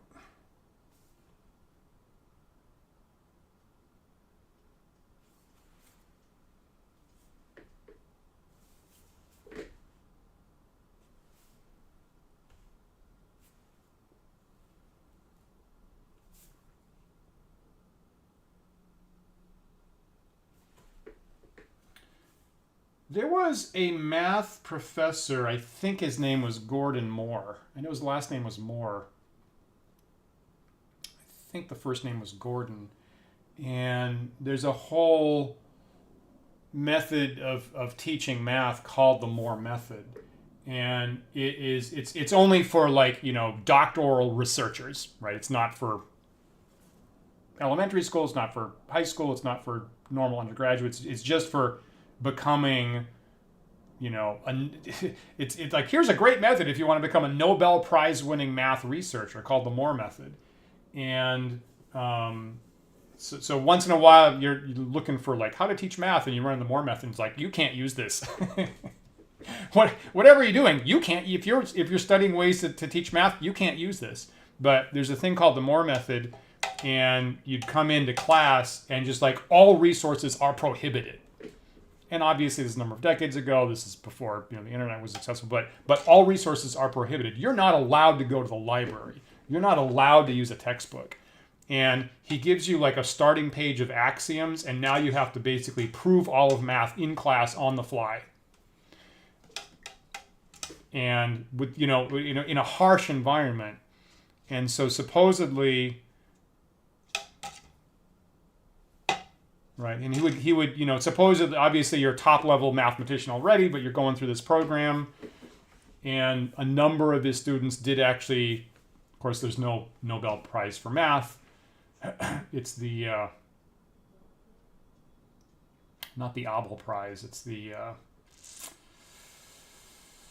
why am I not remembering the analog to Nobel Prize for math? Anyway, someone's probably going to know what it. Dennis Moore, is that right? Yeah, thanks.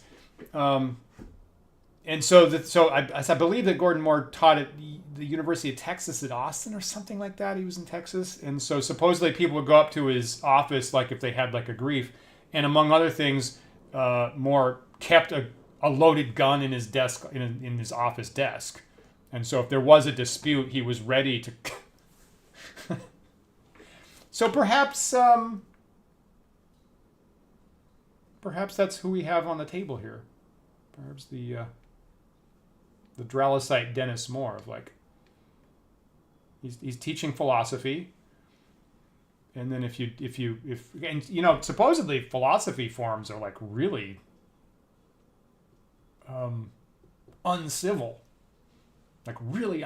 supposedly. Like, they really go at each other. So our Dennis Moore Dralisite philosopher is armed to the teeth, as you might need to be in a Dralisite philosophy forum.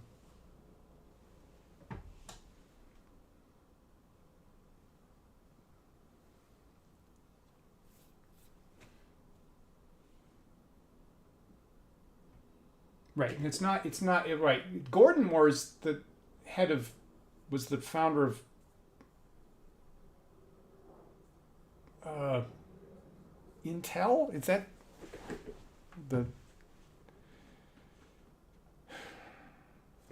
who was the math guy?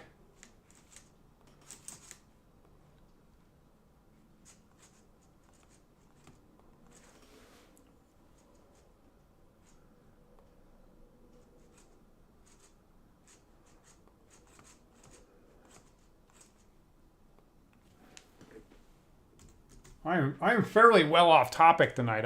I hope everybody's okay with that.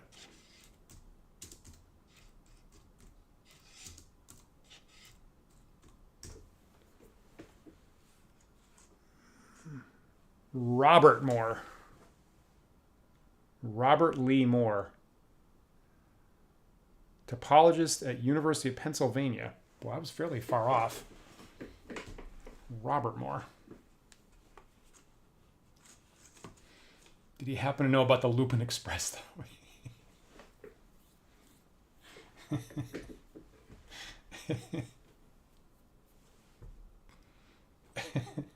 I like this kill, right? Dralisite philosophy is one of the few academic bodies where most questions are considered settled by virtue of settling arguments by combat. That seems about right. Or possibly arm wrestling. Whoever has the most arms. wins the debate. Where's my red?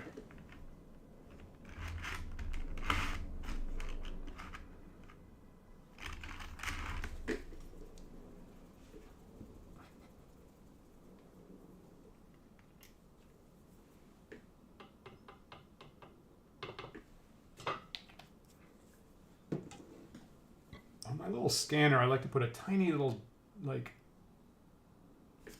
LED light on the back of the monitor.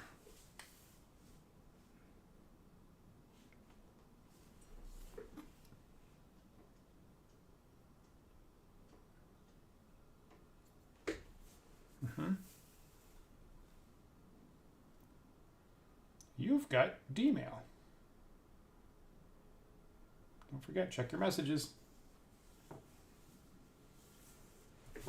Whoops.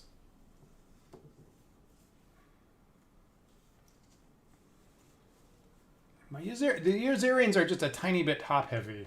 It's kind of obvious. I was looking at the game stats for the Drow sites, and it's the only one that lists both height and width. They're like 1.2 meters tall on average and 1 meter wide, and they're the only race that had a width in their core stats.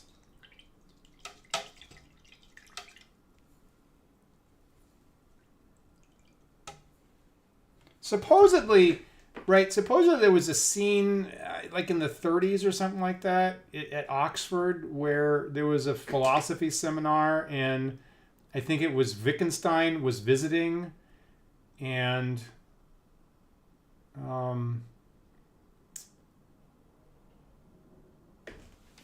who was it? Some other famous philosopher had a dispute with him, and actually grabbed like a red hot poker out of the fireplace and started chasing after Wittgenstein to beat him to death. And I'm like, boy, that's a scene I wish I'd been at.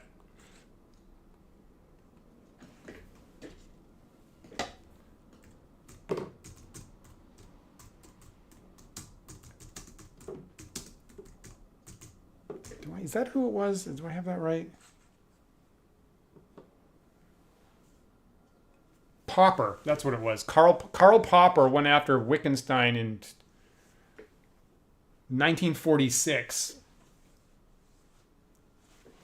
And the wonderful thing, so this was at Cambridge, right? Is that this was specifically at the Cambridge University for Moral Sciences Club.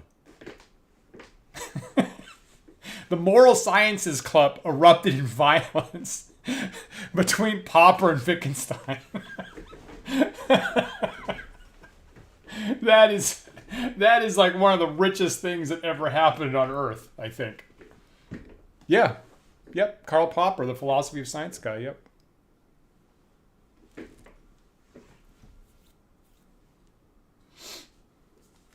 And look, if someone needs to get chased around with a red hot poker, I do feel that Wittgenstein's the guy. He sort of had it. He sort of had it coming to him. He's sort of a, trolling for the lulz philosopher. A little bit, it's not like he doesn't have a complete point. There's a lot of days where I go, yeah, Wittgenstein called this one. But, he was kind of, he's kind of looking for it, frankly. He was a beery swine.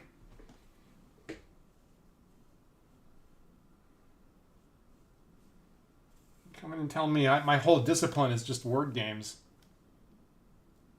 In certain places, that's not wrong, but you're not gonna get a good reaction from that. That's what I'm saying.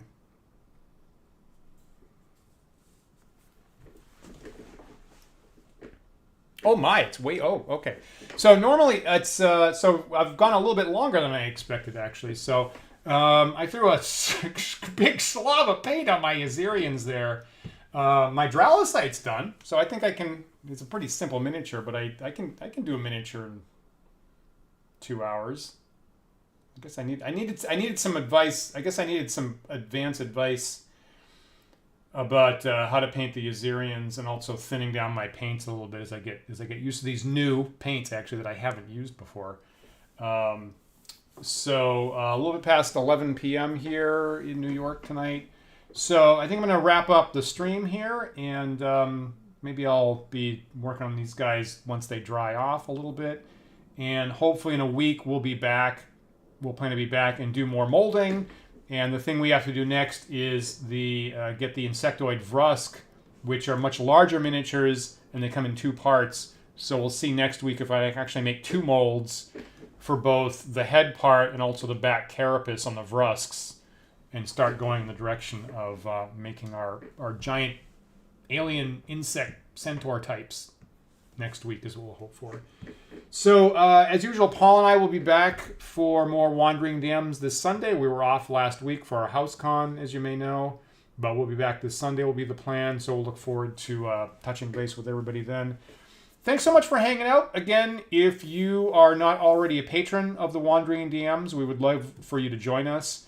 We have a Discord server, and where the conversation's going all the time about miniatures and old school D&D and science fiction, horror games, and all kinds of stuff like that. And we get a lot of ideas for the shows there, and help for other DMs when they ask questions. So if you go to patreon.com/wanderingdms, you'll see our different tiers. We have a $1 tier, and they all get you access to our Discord server. We would love to see you there. We would love to see you in the video after chat that we have Sundays after the talk show. We'll always have a really great time there. And so hopefully you can find time to join us Sunday at 1 p.m. Eastern time for our D&D chat show. And then I'll plan to be back next Thursday again at 9 p.m. for more of Dan's Old Time Minis. And thank you. We'll leave you with a lot of philosophers were very drunk. A lot of I refer you kind ladies and gentlemen to the Monty Python song about that. In fact, many philosophers were totally in the bag a lot, and that tracks. That makes sense. So I'll plan to be back here next Thursday night at 9 p.m. Eastern time for more of Dan's Old Time Minis. Thanks so much for hanging out. You're helping me a lot with the weak spot for me, which is the painting. But I like how they're coming out, and you just make it more fun. I get the fact that the painting's always been a huge drag for me. The fact that you guys hang out and we chat a little bit actually makes this enjoyable for me. So thank you so much. I probably wouldn't be doing painting if it wasn't for you guys. So hope you guys have a good weekend and a good next week, and I'll plan to see you next week for more of Dan's Old Time Minis. Take care, everybody.